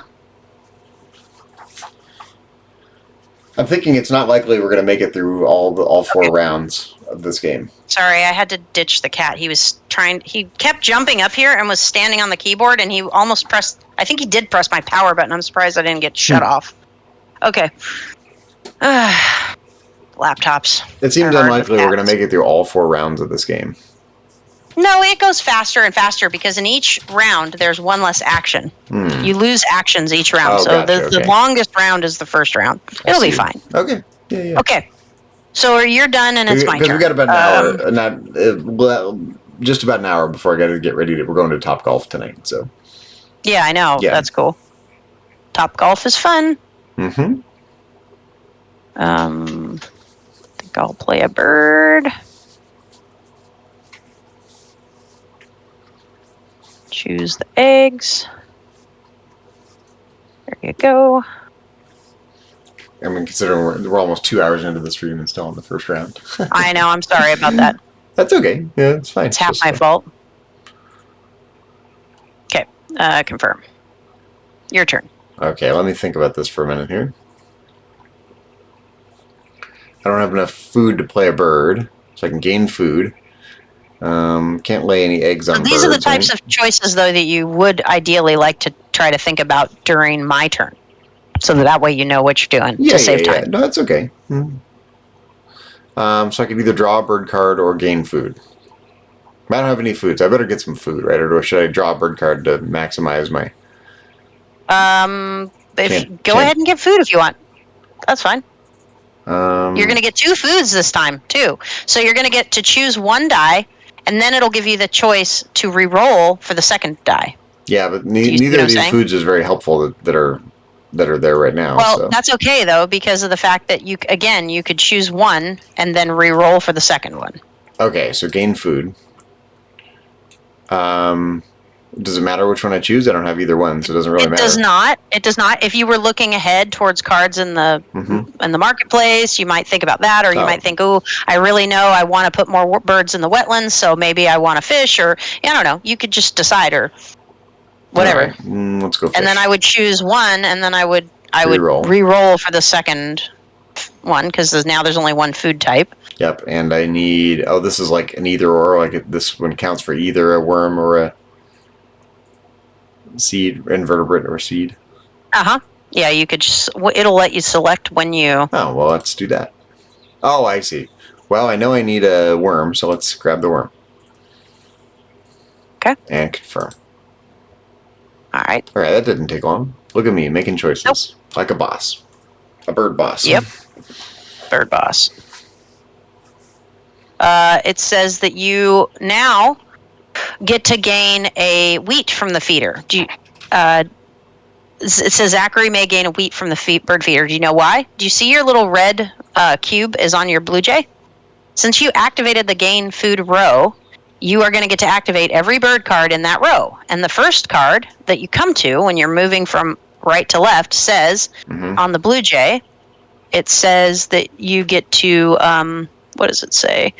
It says gain a seed from the bird feeder if available. You may cash it on this card.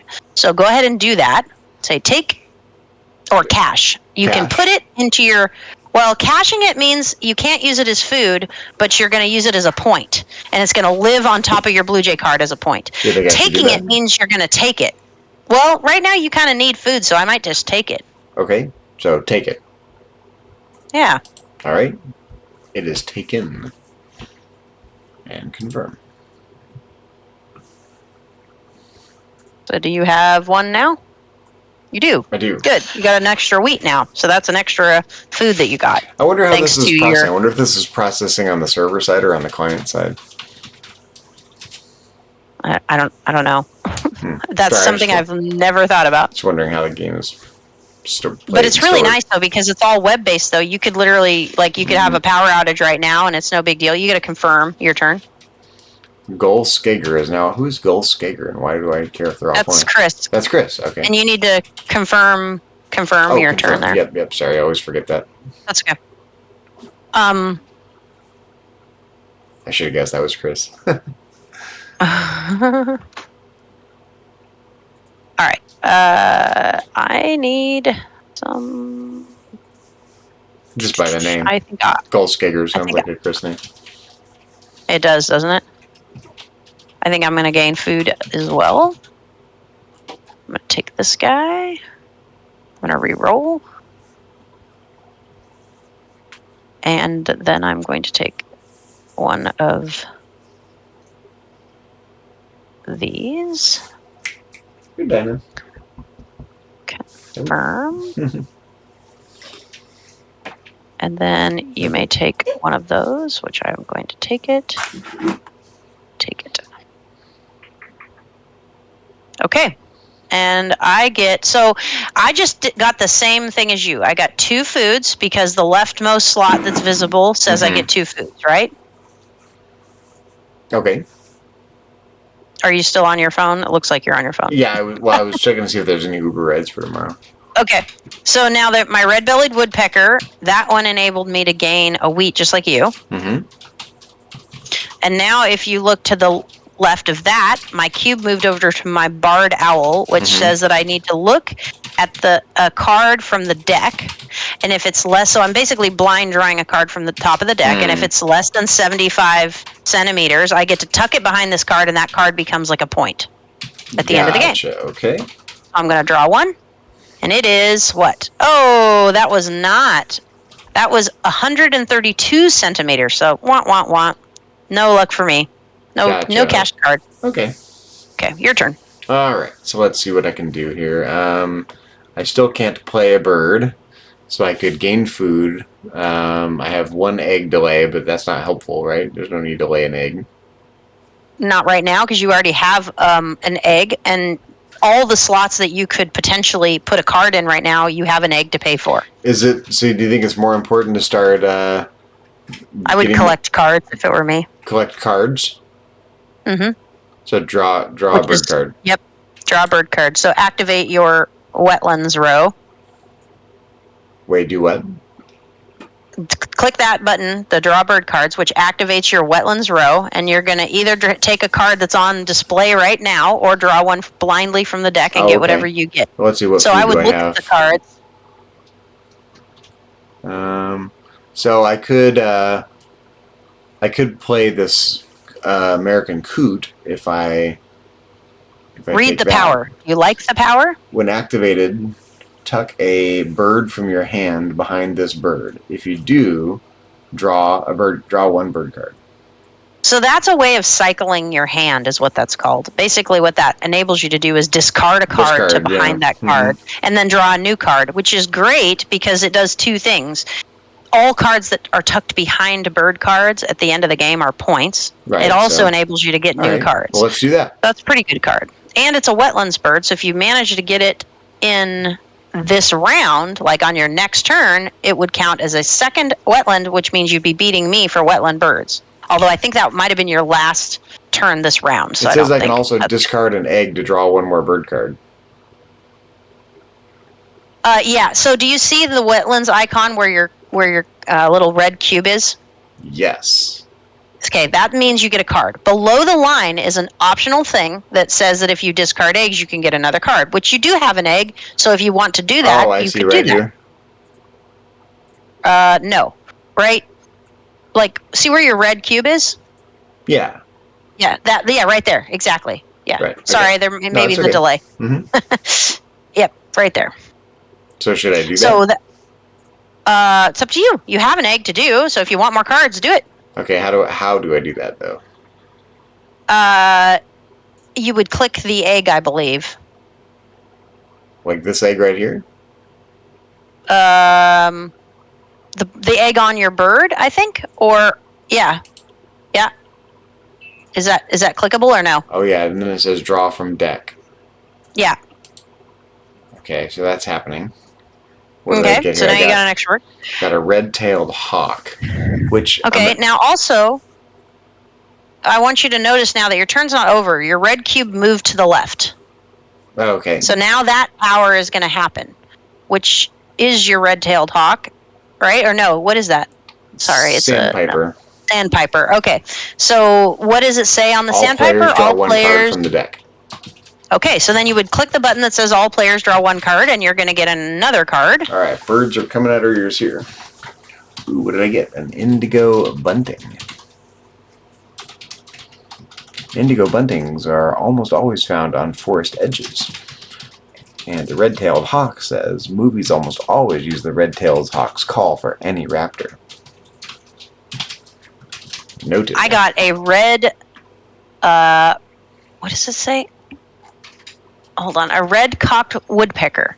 And it says that this bird is endangered due to habitat loss. There may be fewer than 10,000 birds. And that's as of 2019. Well, they got a leg up on the one bird that has 600 total. So. Yeah. Terrible. Okay. So it is my turn, and this is my last turn of this round, and I tried to plan to be able to play another wetlands bird so that I would beat you in that category. So I'm going to play this bird. And I'm going to confirm the food cost. And I only had the one egg left, but I was able to spend that egg to play that card, and I'm going to confirm. Now, do you see how it made mine be solidly in the leader position because it's the end of round one on that little little square thing? Yeah. Okay. And then now we're in round two, and you notice that instead of having 8 actions, you got 7 actions or whatever. So go ahead and decide what you want to do. Okay, so I know I'm sounding really dumb. Oh, it's my turn. Never mind. You decide what you want to do while I take my turn. I forgot. So in round 2, I go first because you went first in round 1. I know I'm taking in a lot of information here. So how are the eggs generated again? Where do I get the eggs from? You have to take the lay eggs on birds action, which is essentially what that's called, is activating your grasslands row. Got it. Okay. And I am going to play the gain food action, I think. Yeah, I'm going to gain food. And I'm going to take this. And then I'm going to re-roll. And then I'm going to take this. And then I'm going to confirm. And then it's going to move over. And I'm going to get...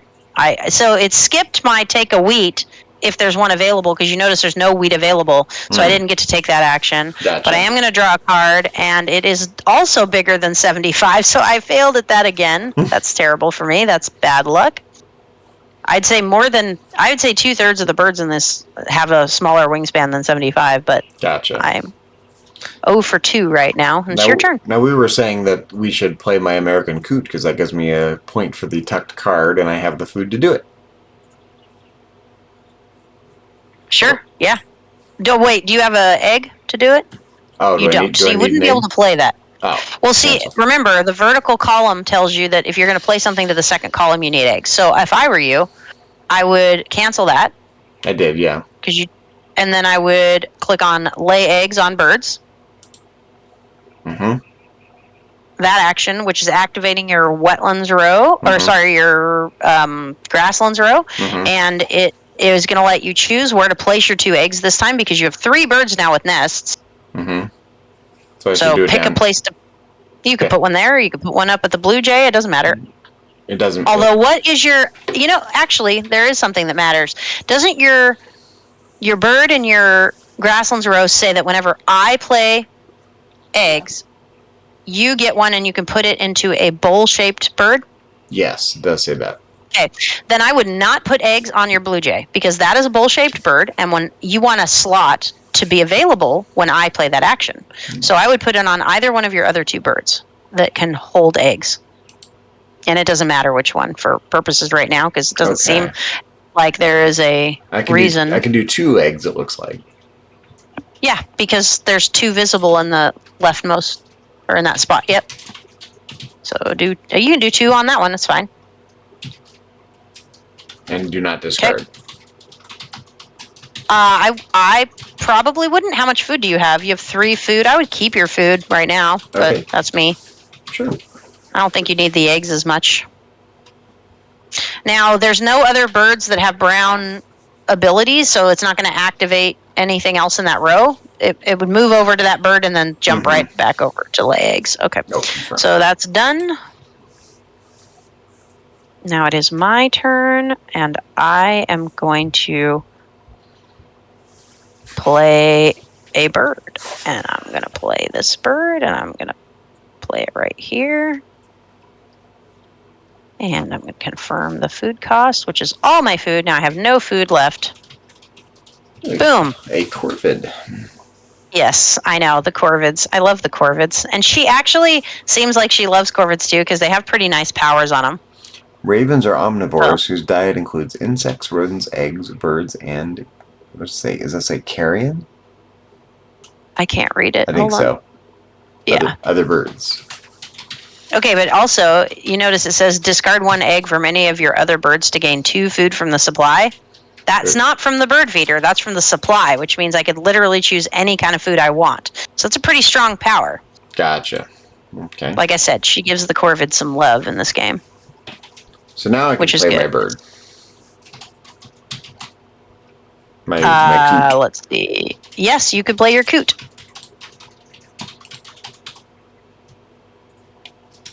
I think one of the things that's difficult for people to understand is that these things on the left side of the board are the actions that you can choose from, and that when you do those things, you do that action, but then it activates every single bird in that row as and that's the engine style of it. Is that the more things that you have in these rows, the more benefits that you get, and the more things you get to do. Okay, move recorded, waiting for an update. Oh, we don't have internet problems here. What's going on? Can you still hear me? Yeah, I can hear you. Okay, so it's not updating the game. You could always do a refresh on your screen. That's what I would do in your browser. Go out of full screen mode and then click refresh on the browser. Okay, so confirm. Yeah, that helped. Okay. Yep. Perfect. Again, web-based, so it doesn't really matter. You could close down your whole whatever, and it's fine. Low stakes over here on BGA. Okay. What am I going to do? I think that I need to lay eggs, which means it's good for you. Ooh, actually. Yeah, it's quite complicated. I mean, it's going to take a while to master this, quote-unquote, so. Ooh, I actually think that because there's a mouse there, I might want to actually gain food instead. No, I don't want to do that. Have you thought more about our idea to learn a little bit about game development? I have not. But, I mean, it does sound fun. Okay, so I took 2 eggs because that was... Do you see where my cube is right now? On the board? Yes. Because that's the action that I took, right? And now it's giving me the option to... it's giving you the option to do your pink power, which is that... yeah, I'm going to confirm that you can use your pink power. So Zach may lay an egg on a bird with a nest. So let's do that. Because I did the thing that your pink power referred to. I laid eggs. Okay, so how do I... So just click on your bird with a bowl nest, which is the J. Click on your bird. Oh, yes, your J bird. Yeah, not grayed out. Got it. And confirm. Yeah. Got it. Okay, and now it's gonna. Now, did you notice my green cube moved over to my common raven? I have to scroll down to see that, but yeah, now that you mentioned it, yep. It moved over from there to there, and now it says that I can discard an egg to gain foods, which I'm gonna do. And I'm gonna choose which food, and it's gonna be 2 of those. Okay. There we go. And now I'm going to confirm.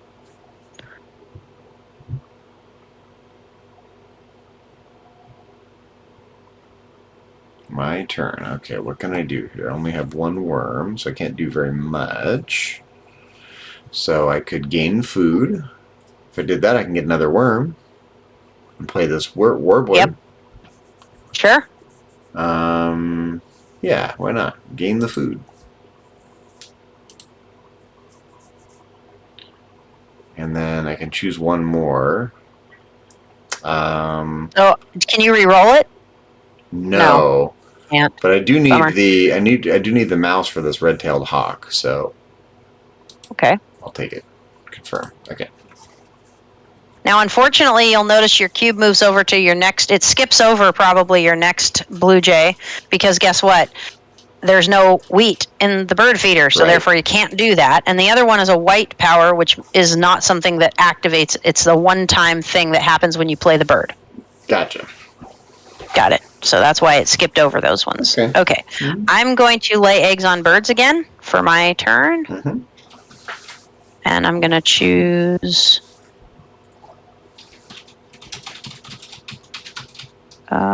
actually... I'm going to choose this one.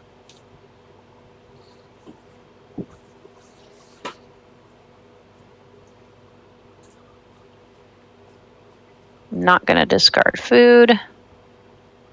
And then it's going to move over to my... It's going to move over to my... yeah, you get to use your pink power again, because I laid eggs again. Okay. Which means you're going to have to probably select your blue jay again, because that's the one with the bowl-shaped doohickey there. Okay.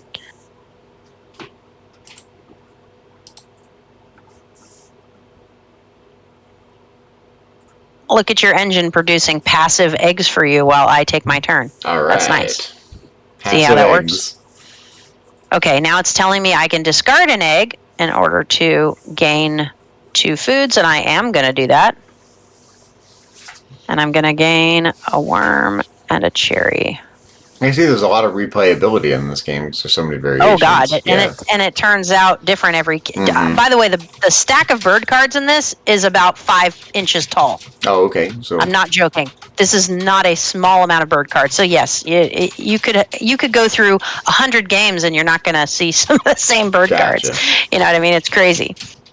There is some standard themes, I suppose, between the powers that are on. For instance, raptors versus the songbirds, which I think was kind of fun.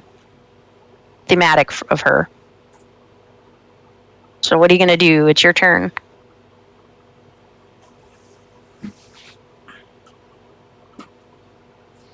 So it says choose. What are you trying to do? Well, I was going to play my warbler, but what's the problem? Okay. Where's your warbler played? Oh, to the forest. So you need to. So look at the column that you're playing it into. The column says it requires an egg, so it wants you to select where you want to take the egg from. I would take it from the bowl nest, because that way next time I choose the lay eggs action. Add a new one back in, yeah. Right now your bowl birds are filled up, so I would take one from the blue jay, so that the next time I do that, you'll have a spot, and you're going to confirm it, and there we go. There you go. There's still no wheat in the bird feeder, unfortunately for you, so it's going to skip over your J, and the white power is, again, a one-time thing, so it's going to, your turn will basically be, yeah, okay. And how, again, I feel like I'm asking the dumbest question, like, how are the feathers generated? How are the points, how is it figuring out how many points I get for every turn? So you're right now your 27 points comes from the bird card. So 3 plus 3 plus 7 plus 3 plus 5 plus 3. Also, on the green board over there, you got 1 point for being in second place in the first round. And it probably isn't taking into account your bonus yet, but I'm not sure. Gotcha. Okay. I'm not sure yet. Let's add that up. 7, 10, 13, 16, 21. Gotcha. So it's the bird cards 24, and bonuses, essentially.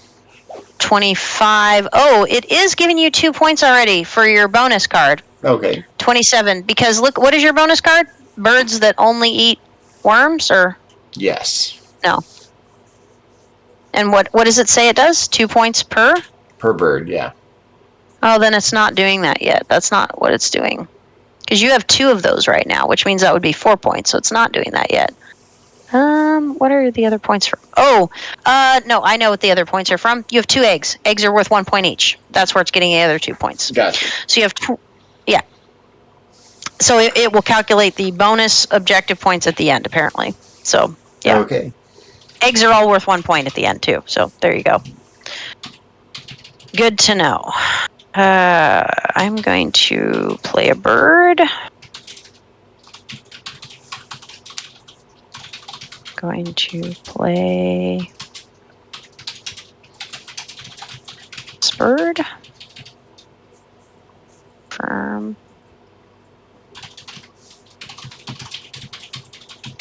Boom. Now, it says this one is a one-time bonus, but I get to draw 2 bonus cards and pick 1. Okay. So this is giving me extra bonus objectives. It's a lot to program, all these weird edge cases and stuff. Mm-hmm. When they build one of these games. They did a really good job. Okay. I'm done. Confirming. It's your turn. Okay. Well, I've got 2 eggs. Yep. What's that? I don't have any. So you could. I need some food. So you could put a bird. So you could put a bird anywhere except for your forest right now because of the fact. I don't have enough food to put a bird somewhere. Okay. Then yep. Take the gain food action, which is activating your green row there, your gain food row, your forest row. So you're gonna just right off the bat, you're gonna get 2 foods. So why don't you take? It looks like you need the cherry thing, right? The fruit. Yeah. So once you grab the cherry, I don't need the fish, so re-roll. Yeah. So grab the cherry and then re-roll, and then grab. I do need another mouse to play that red-tailed grab hawk. the mouse. And you're in luck because now, guess what? The wheat is there, which means it's not going to skip over your jaybird. Mm-hmm. It's going to tell you, hey, you get to gain the wheat from the bird feeder. It says I can discard a bird to take another food, but I don't want to do that, right? Well, I mean, it depends if you want to, but Yeah, the reason for that is because see the cube in the row? It says 2 foods, and then you can discard. So that's just an optional option. So then click Do Not Discard if you don't want to, and then your cube is going to move over to your jaybird now because now there's a wheat in the bird feeder. Gain a wheat from the bird feeder. Okay, that's right. So you can either take it or cache it. I think are your options. We're gonna need it, so let's take it. Yep. Okay, and then. All right, I'm getting a little feel for this. You know, it's still kind of starting to understand it a little bit. Yeah, it's like 70%. You know, I'm getting there. If we were in person, I would put my finger on your wildlife preserve where it says play a bird, and then I would draw my finger across the board and say, this is a action row. Okay, that's one action row. That's one thing you can do is play a bird. And when you do that, you don't activate any birds because there's no birds in this teeny little skinny row at the top. And then I would point to the gain food and say, this is a giant row. And when you do this gain food thing, you get this. And then I would point at where the 2 food is. You would do this, and then your little cube will move all the way down to the left, like it's hopping like a to this bird to that bird. And then you know what I'm saying? Yeah, it's helpful to physically be able to show people, but it's hard on the internet to at least if I had a mouse or a cursor I could control on your screen, it'd probably be a little easier, but it's okay. We're getting there. We're still on round 2, right? Yes, we are. I don't think we're gonna finish the whole game, but that's okay. Maybe we will. We're picking up the pace here. I'm gonna do. I will need a few minutes to get ready to go to Top Golf, so I'm going to grab some new birds here. I think I'm going to grab... Ooh, this bird looks good. I'll grab that bird.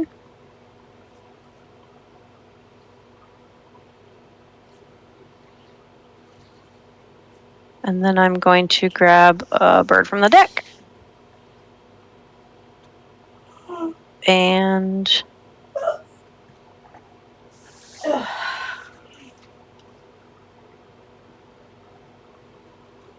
we both have an equal number of birds in our wetlands. Did you notice that? And do you see how my bittern, my American bittern, says that players with the fewest birds can draw one card? So I'm going to say, yeah, we're each going to get to draw. There you go. So you get a bird card. You're welcome. Okay, so just draw from the deck. Yep. I mean, I suppose. And then now the Anna's hummingbird says that each player is going to gain a food from the bird feeder, starting with the player of my choosing. And I need... What do I need?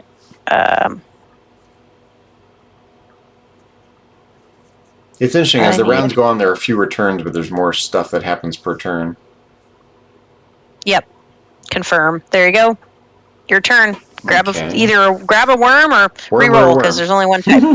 Well, or you can re-roll because there's only one type. I need the worm anyway, so I'll take a worm. Okay. There we go. All right. Your turn. Yeah, let me see here.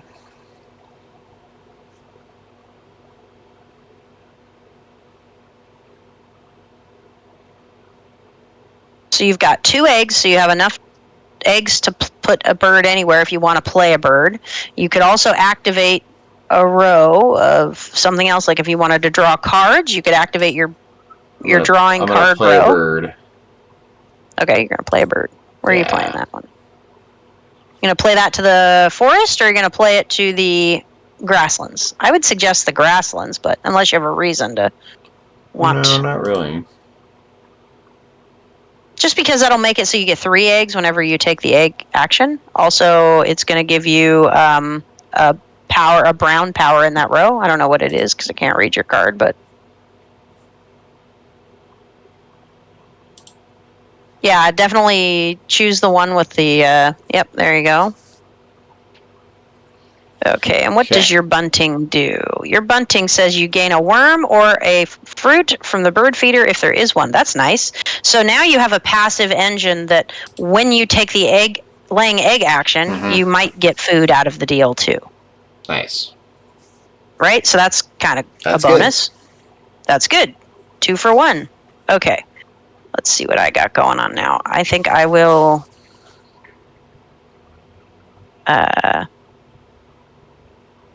I think I will do... How many...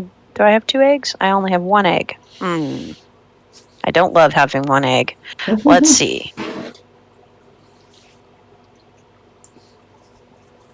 But I only have 1 more action this round.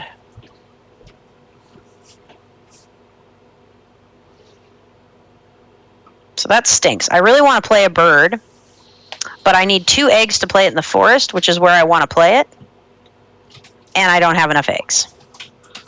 So that's crummy. So I guess I will just lay eggs. And that'll be that. There we go. And do not discard food. Other players need to use their pink powers. That would be you, Zach. Get to lay another egg on your J. Or actually now you have the warbler, which also has a bowl nest. And you have the bunting, which also has a bowl nest. So you have all kinds of places to choose to put that egg now. Yeah. And what dictates where the egg should go? You. What does it matter for, though? Like what? Well, it doesn't matter for anything right now that I can see. But there are some cards that might make it matter. Oh, okay. Like there might be a bonus objective card that says birds with eggs in the forest get you points or something. Well, absent that, I have no information, so it just doesn't matter. Absent that, I would say it doesn't matter. So let me put it to you this way. And what I'm seeing in the game right now, and I can see both our hands and everything, I cannot think of a reason why it would matter right now. Gotcha. So pick your bird. Doesn't matter. Okay. Common Raven, you may discard one. I am going to discard one of those. So I'm going to discard this one. And I'm going to take... Real quick, my love, are we going to Are we gonna eat at Top Golf? Okay, I don't know if we were gonna get food there as well. If not, I was gonna eat something here. If we are, then I'll wait. So We're gonna get food there. I'd never been there, so I didn't know if there was food. Yep, they have like they have a lot of like appetizer type things, but then I think I mean I usually only get a couple appetizers, Yeah. but they have other things. That's perfect. Okay, Yep. my turn. All right, let's see. What can I do? I got 2 eggs going on. I don't have. I can play my Is it hawk. for your work or is it just for fun? Just for fun. Oh, okay. We're going with, Yeah, it is pretty Susan's daughters and her daughter Sammy's boyfriend. Cool. It is pretty fun to just munch on food and drink beer and play golf and in like a very arcadey way. Unless you want to Uber. Well, it's a very Do arcadey you thing, want right? to Like have a beer? I don't know. We'll think about it in the next 10 minutes. Okay. Yeah. yeah, yeah. Decide if you're in the mood. Yeah, I don't know. And then the fun thing is, it's very arcade-like in the sense that it's not just like golfing on a green. It's like trying to hit a certain target or knock down the whatevers. And there's like when you go bowling and there's those like screens that have like fun like activities and things like it's kind of like that. Pretty fun. Pretty fun.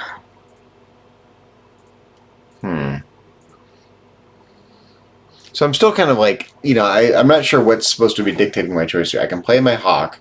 Why would I play my 3 hawk? spots. Yeah, but why would I play it in one versus the other? Like what?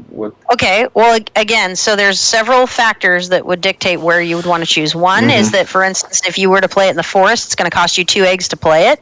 If you play it in the wetlands or the grasslands, it's only going to cost you 1. Also, like for instance, if you play it in the forest, whenever you do the gain food action, you're going to gain 3 instead of 1 because you're covering up that spot with 2. Do you see it? Wait. Okay. If there's a bird there, then that means when you take the gain food action, you would be gaining 3 because that's what's visible, right? Wait, no, you lost. You totally lost me. Where are you seeing this? So where your cursor was 15 seconds ago, yep, there. If you played the bird there, you would no longer be seeing that. You'd be seeing a bird there, right? Which means the leftmost visible iconography for gaining food row would be 3 foods instead of 2. Right now, when you do the gain food action, you take 2 foods and you have the option to discard a card to gain a 3rd one. If you covered up that row, okay, of 2 foods plus that, you would now only have the right. So the leftmost visible iconography would be showing 3 foods, which means every time you take the gain food action, you'd be getting 3. Oh, well, let's do that. Okay, sure, why not? But likewise, those are also true on the rows below. You know what I'm saying? Depends on what you want. All right. Yeah, sure.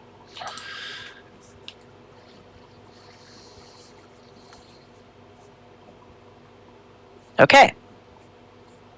Ooh, dark-eyed Junko. I like the Junkos.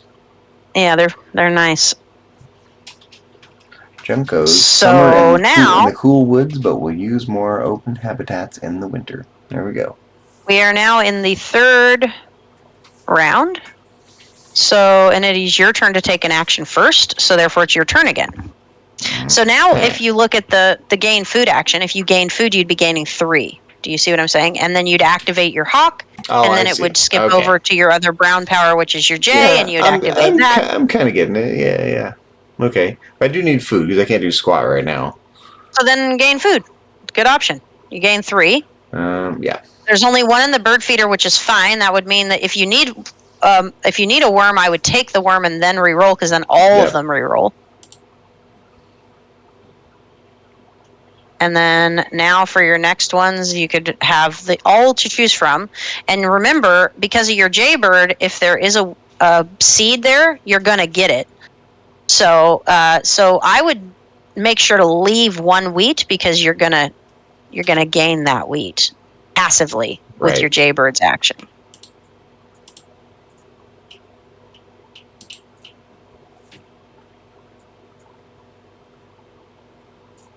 Oh, I may hunt for a bird with a wingspan less than 75 centimeters, so draw, right? Yes. Okay, and You got one, which means it gets tucked underneath. And it's a So point. now you have a yes, and it's a point. Now it moved over to the jaybird, and it's saying, "Hey, if there's a wheat, you get a thing." And there is a wheat, which means you can either take it or cash it. Mhm. And the cached food functions exactly like the cards tucked underneath. They're just Gotcha. points, Okay. essentially. Okay, and then it moves over to your white power card, which doesn't have a power because again, that's a one-time power, and then it moves Okay. back over to the side. Yeah, and now it's my turn. I'm kind of getting it. Okay.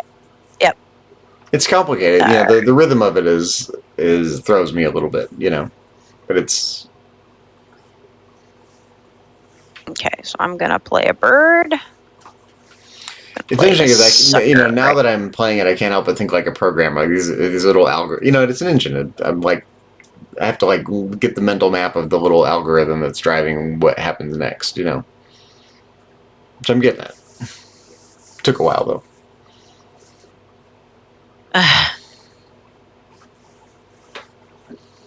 Okay, I'm gonna confirm that sucker.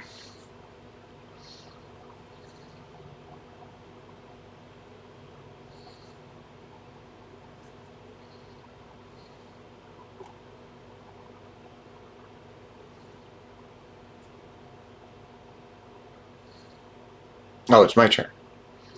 Mm-hmm. Okay. Sorry. I need I'm trying to take I very need fast eggs. I can't do anything without eggs, so I gotta lay some eggs. Then lay eggs. So activate your grasslands row, Yep, and which is going to give you 3 eggs, and you can put them wherever you want. But I do want to draw your attention to the fact that we are in the 3rd round, and it says birds with eggs in cavity nests is a goal.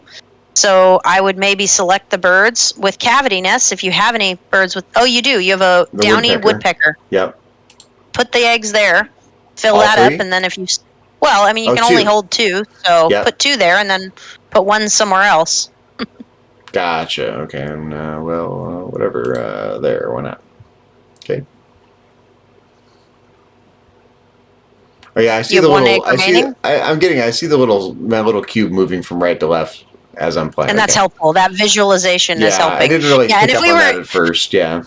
If I was teaching you this in person, I would be physically picking that up and I would go moving slower it too. like that. I would go slower. I'd move it over and go. Okay, is there anything that I can do there? Yes or no. Yep. Is there anything I can do there? Yes Right. or no? And I would just, Yep. it wouldn't be quite so automated. Yeah. And I would have. It would have been quicker. You would have picked it up quicker because I would have moved it over and been like, "Look, this card has a pink thing, which means that and so therefore it took me a that. while We're going to to the realize brown that one." I was going from right to left there. Yeah. Yeah. Okay. And also having the iconography on the leftmost column that you can see that isn't covered by a bird is a strange sentence. Yeah, I'm practically ruling the whole ecosystem here now. So okay. Yeah, well, we're neck and neck. We each have. Look at the points. I got the text message and I sent you. Ooh, 1 second. Got a little Top Golf emergency here. Got to do what? I sent you the link to sign in. Okay, got to sign into Top Golf. Ooh, Eggs. That's the worst. Sign in as a I'm player. eggless. Did it start? Yes. How old are you? I am 46. I have not played. Say yes, say no. No.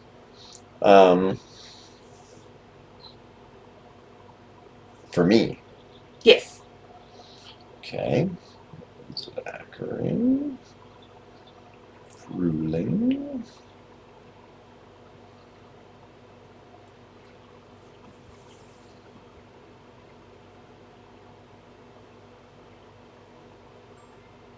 Yeah, Roseville. Create membership. Mm-hmm.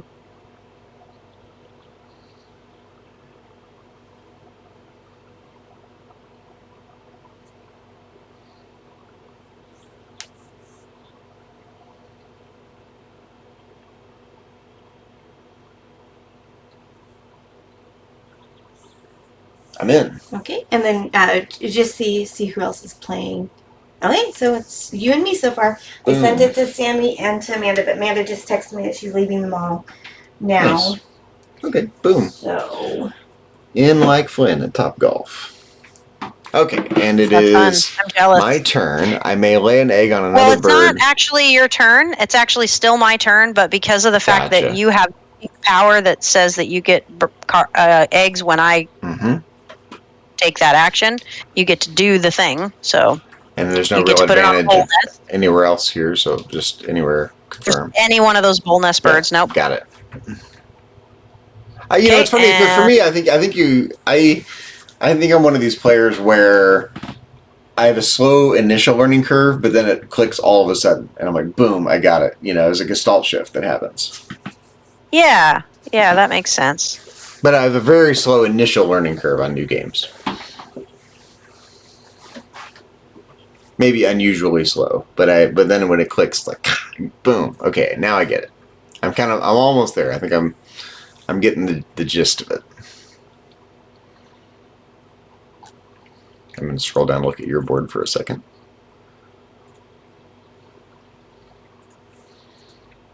Hello to new viewers. I see a couple more people viewing. Thanks for joining. If you're just tuning in, I've never played this game before, and I've seldom played this type of game, and I've seldom used Board Game Arena. So I'm new across the board. And my friend Julia is the exact opposite. She has lots of experience with this kind of game, and lots of experience with the Board Game Arena, and has played this particular game for some time. So she's teaching me how to play the game. Okay, Zach, it is your turn. Okay. I got plenty of eggs now. I can play this. I got plenty of food. I can play this bird. Okay.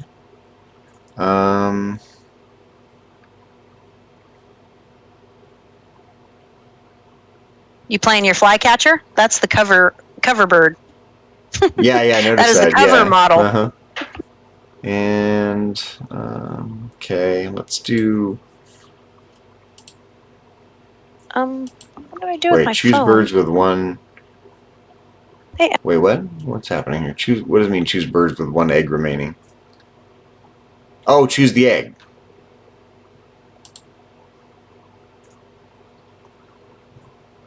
Oh no, I don't want to do that. Reset the. Cancel. Okay. Hold on, guys. Let's see what I'm. Yep, we're gonna do that. Choose the bird.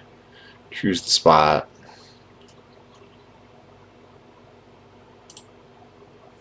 Okay.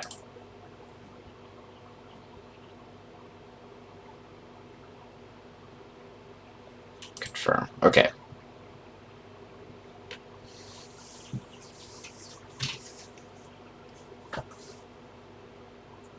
No, it's fine. I'll do it.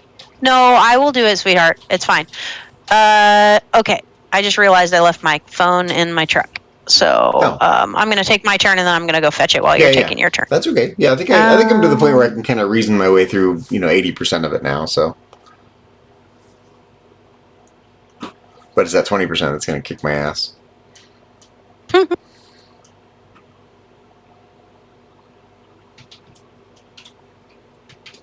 Just like in the real world, Oh, did I mess this up? What did I do? Oh no, I can do this. Okay, so I need that one and confirm. Okay. All right. Sorry, I'm trying to take really fast turns here for you. Okay. That's okay. Confirm. There you go. Be right back. Yep, and I need bird cards. Can't do anything with that bird, so let's draw a bird.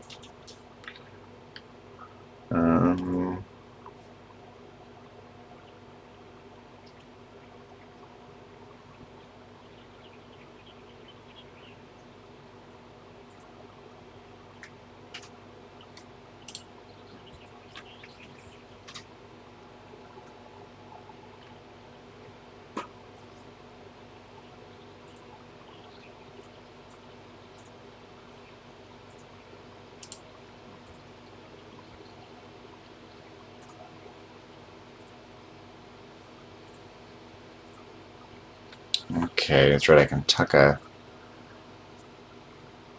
card from my hand.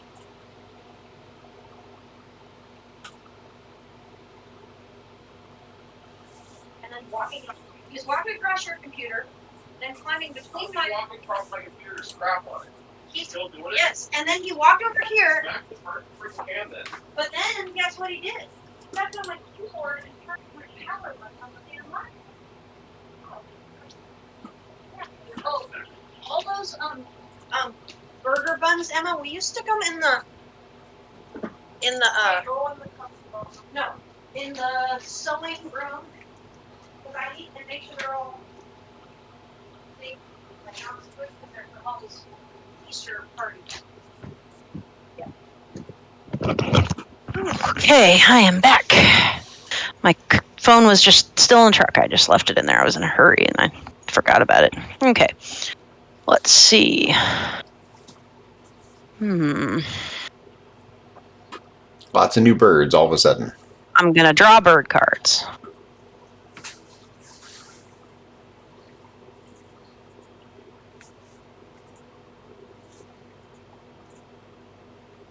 I think I'm going to draw this. I think I'm going to draw this one.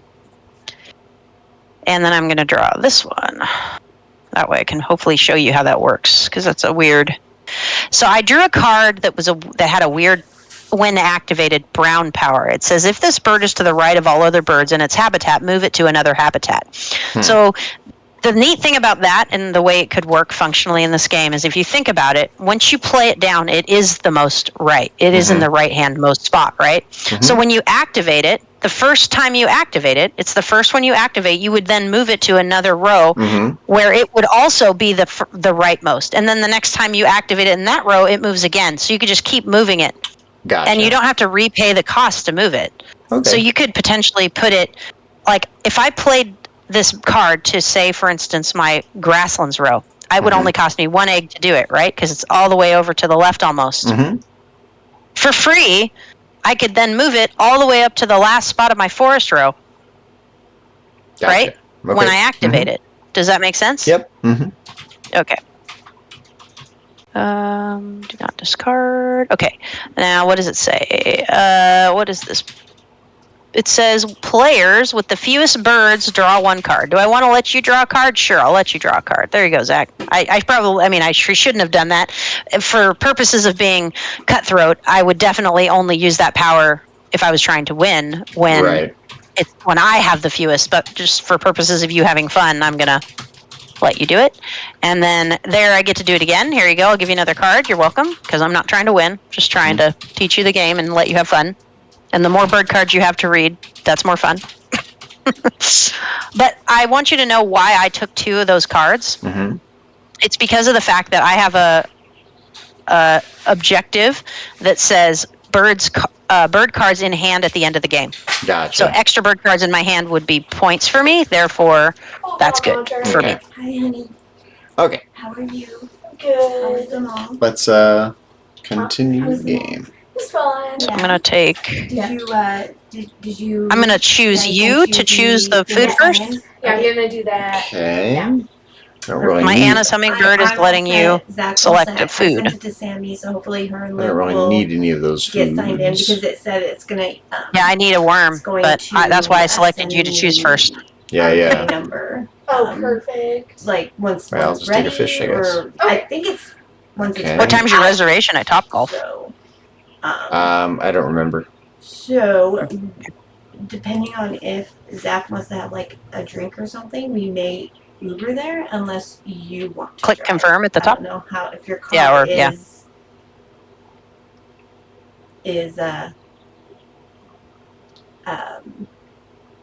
what is it called? People ready. People adult ready.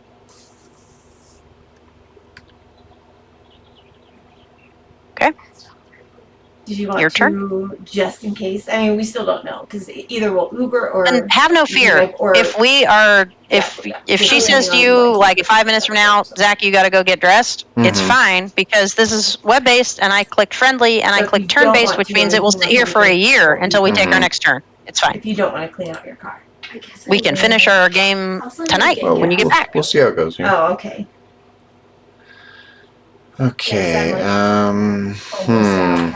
Keep getting food I don't need. That's so annoying, but that's okay. Confirm. You can always need it later. You know? Yeah, exactly. Okay. Because I think me and my friend want to go to the lake tomorrow. Oh, okay.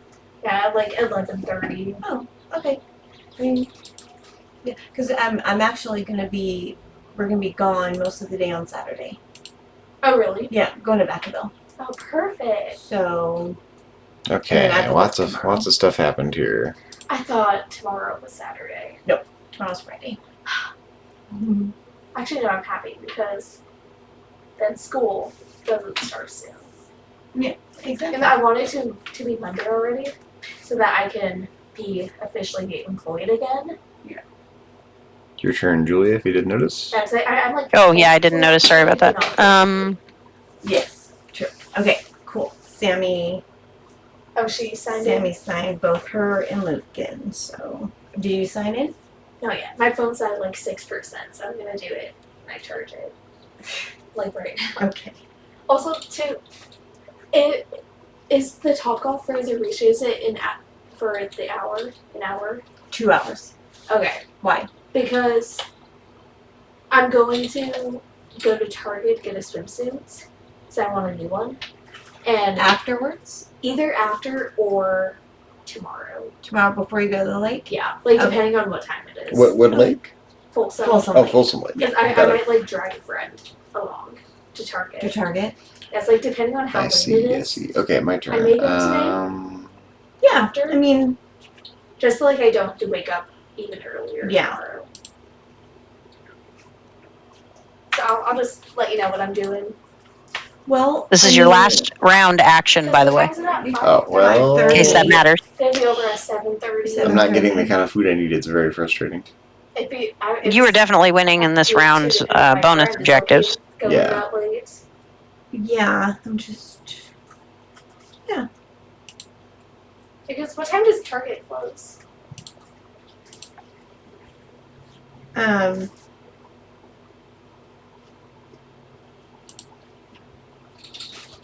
Oh, yeah, we're Oh, I kicking said butt it's here. at 11 p.m. Oh yeah, I'm not sure.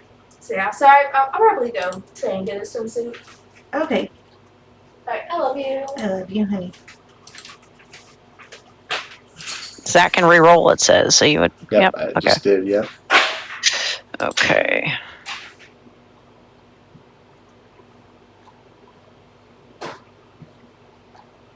Well, I am going to lay eggs, I believe, this round because I need eggs, especially on these.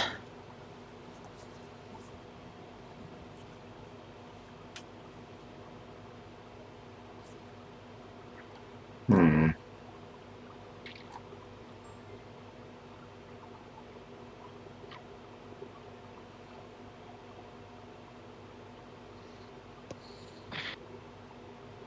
Oh, can lay an egg on a bird with a. Okay. Because I laid eggs, so your pink power is activating. Right, remember? Right. Yeah, that's activated so much during this game that you have to attribute many of your passive eggs to that. That's okay. I needed eggs, so all right. Yep, you do. And if you don't need the eggs, they're points. So it's good all I around. don't have a login. Okay, then use grandma's or something. Okay, does she have one? Yeah. Oh, perf. Yeah. Yeah, just use I grandma's. really thought I did have one. But like I did both my email and Yeah, whatever. you can use grandma's or Phil's or Yeah, I can use anyone's. yeah. You just need to make sure to look at what their number is. Yeah. Go by their number.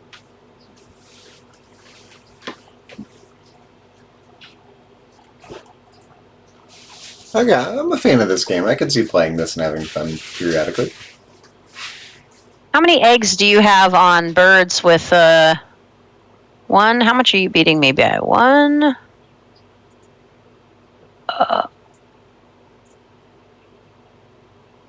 4 items that count towards this goal. Oh, I'm beating you now, so I don't need to do that. But I do need to take food, so...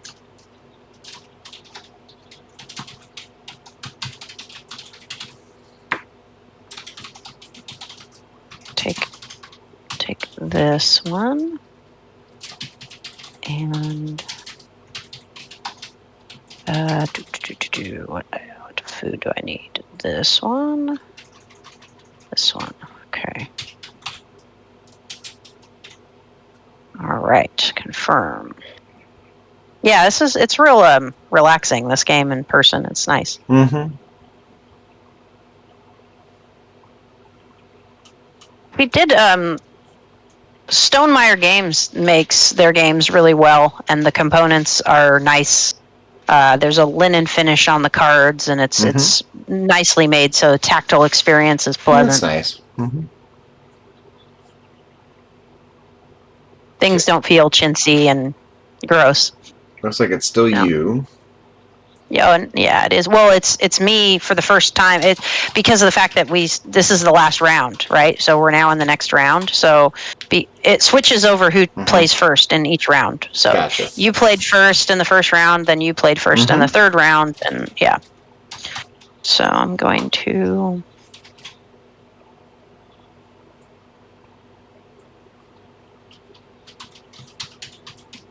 I think I need to lay eggs. That one.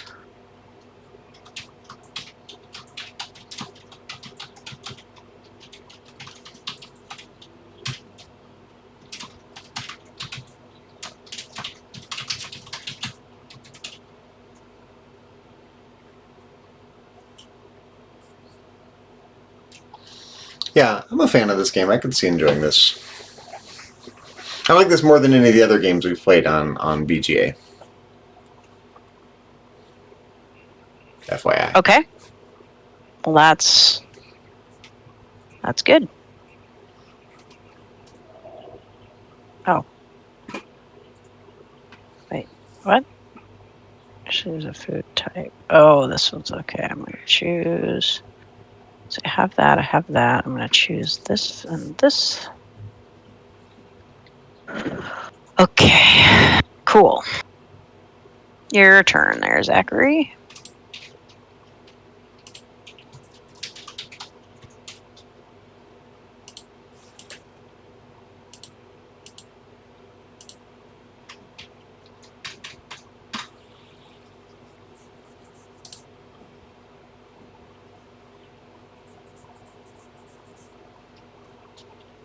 Says you can re-roll that one, yeah.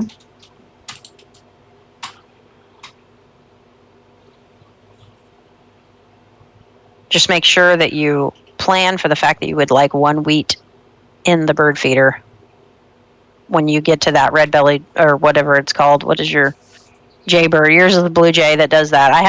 I keep looking at my own thing. I have a red-bellied woodpecker that does the same thing. Yep. So it behooves you to make sure that you leave a wheat. Okay. Okay. And it's my turn, and I Ready will... to rock. This is the last round, we said? Yes, we got. Yeah, we'll finish this probably. We got to up tempo it a little bit, but I think we can finish it in a couple minutes. What time are we taking off to top off now? I think we should try to leave by like 4:45. Oh, no problem. 4:50. We'll finish this off, and then we'll get things ready here. But we can probably finish this in 10 minutes, I'd say. Okay.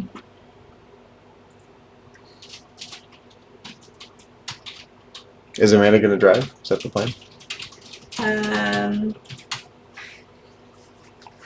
Why not? It's a good idea. Well, she has to clean her car, and she needs gas. So yeah. Your turn there, Zach. Yep, I see.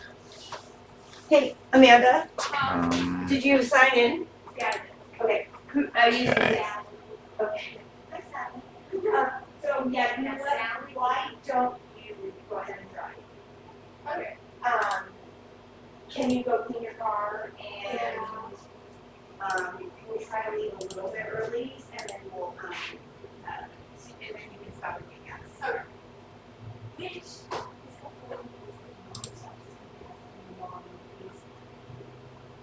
starting to feel the flow of this game? Yeah, I think so. That would be I mean, it's still, you know, a little bit, mostly. Getting there. I don't think I'm excelling at it, but I think I'm getting it, you know. Yeah. Okay. I have to. Okay. So yeah, she's gonna drive. Okay, perfect. But, That means we're gonna leave a little bit earlier now because she has Okay. to stop and get gas. Sounds like a plan. So we have 3 turns left. We're leaving probably in about 10-15 minutes. Okay. So we can crank out 3 turns in 10 minutes, no problem. Did you see it's your turn, Julia? I don't hear you now. Yep, sorry about that. I muted it because I had to yell at Felicity was on the counter. Okay, you may draw 2. Keep 1. Okay.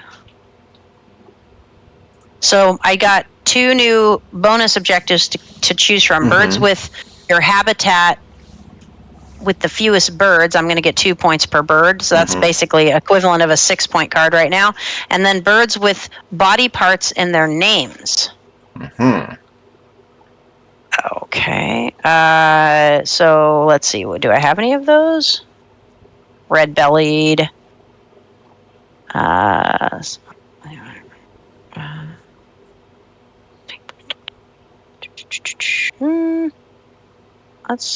Let's go with that one. Sure, why not? Confirm. Your turn.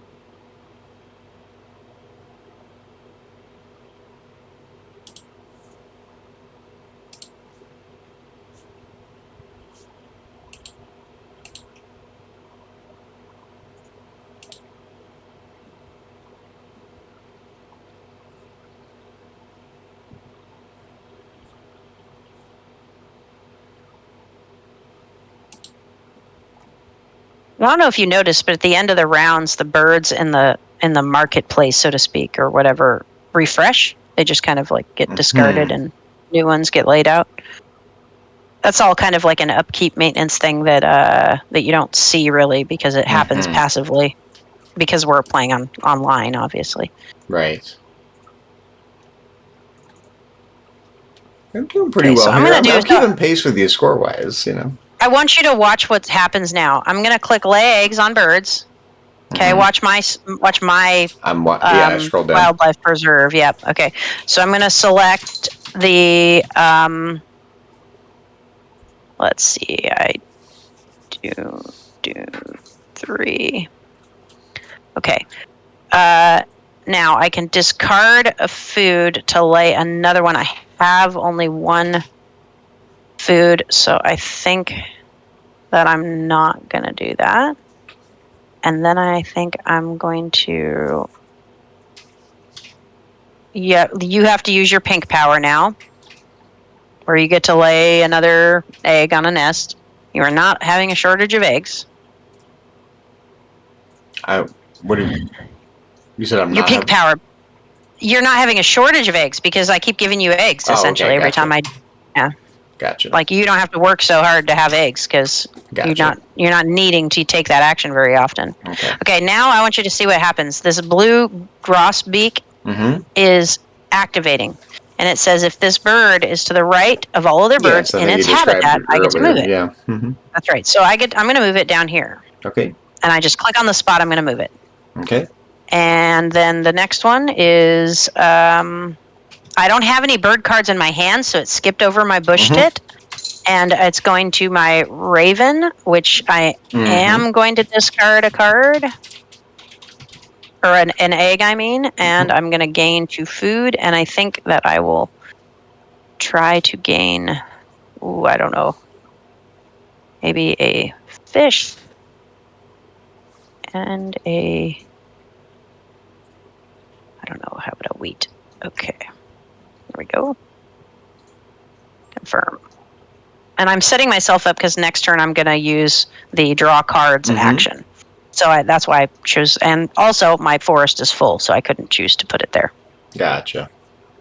But it makes that row fuller every time I activate it. Do you get what I'm saying? I get the benefit of having another card in that row.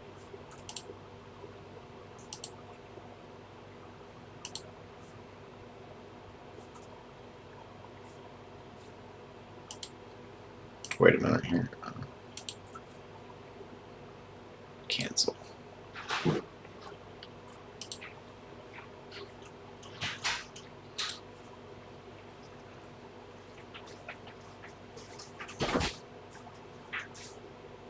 Oh, yeah, okay. Cancel. Sorry, I'm just kind of reasoning through here. Alright, I did it. That's okay. Okay, cool. Thank you, honey. Okay, we're probably be getting ready to go soon. Okay. Oh, there you are. Okay. Actually, maybe I shouldn't do that next round. Oh, well.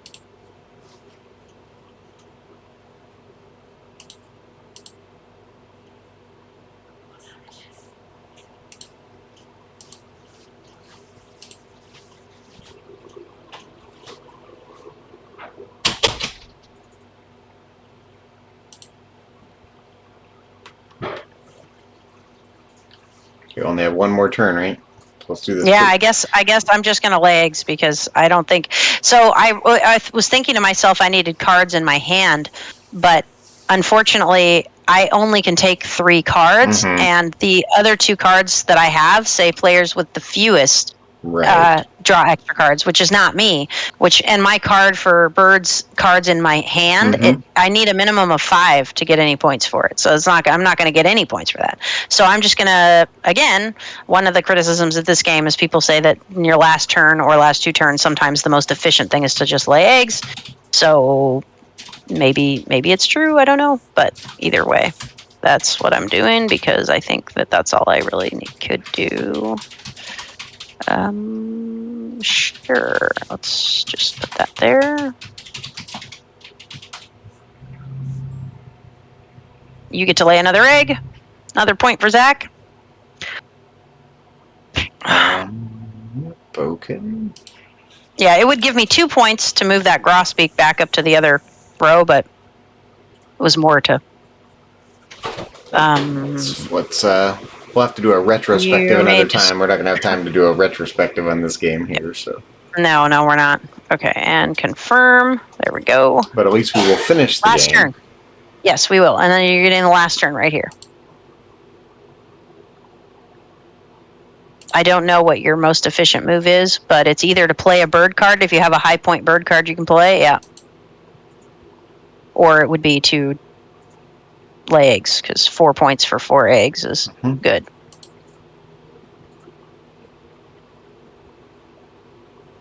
All right. How'd we do? Well, it's showing you now the points for all your cards, and the points for your bonuses, and your end of round goals, and the food that you had stored or cached on cards, and the tucked card points. And now it's going to do the same thing for me.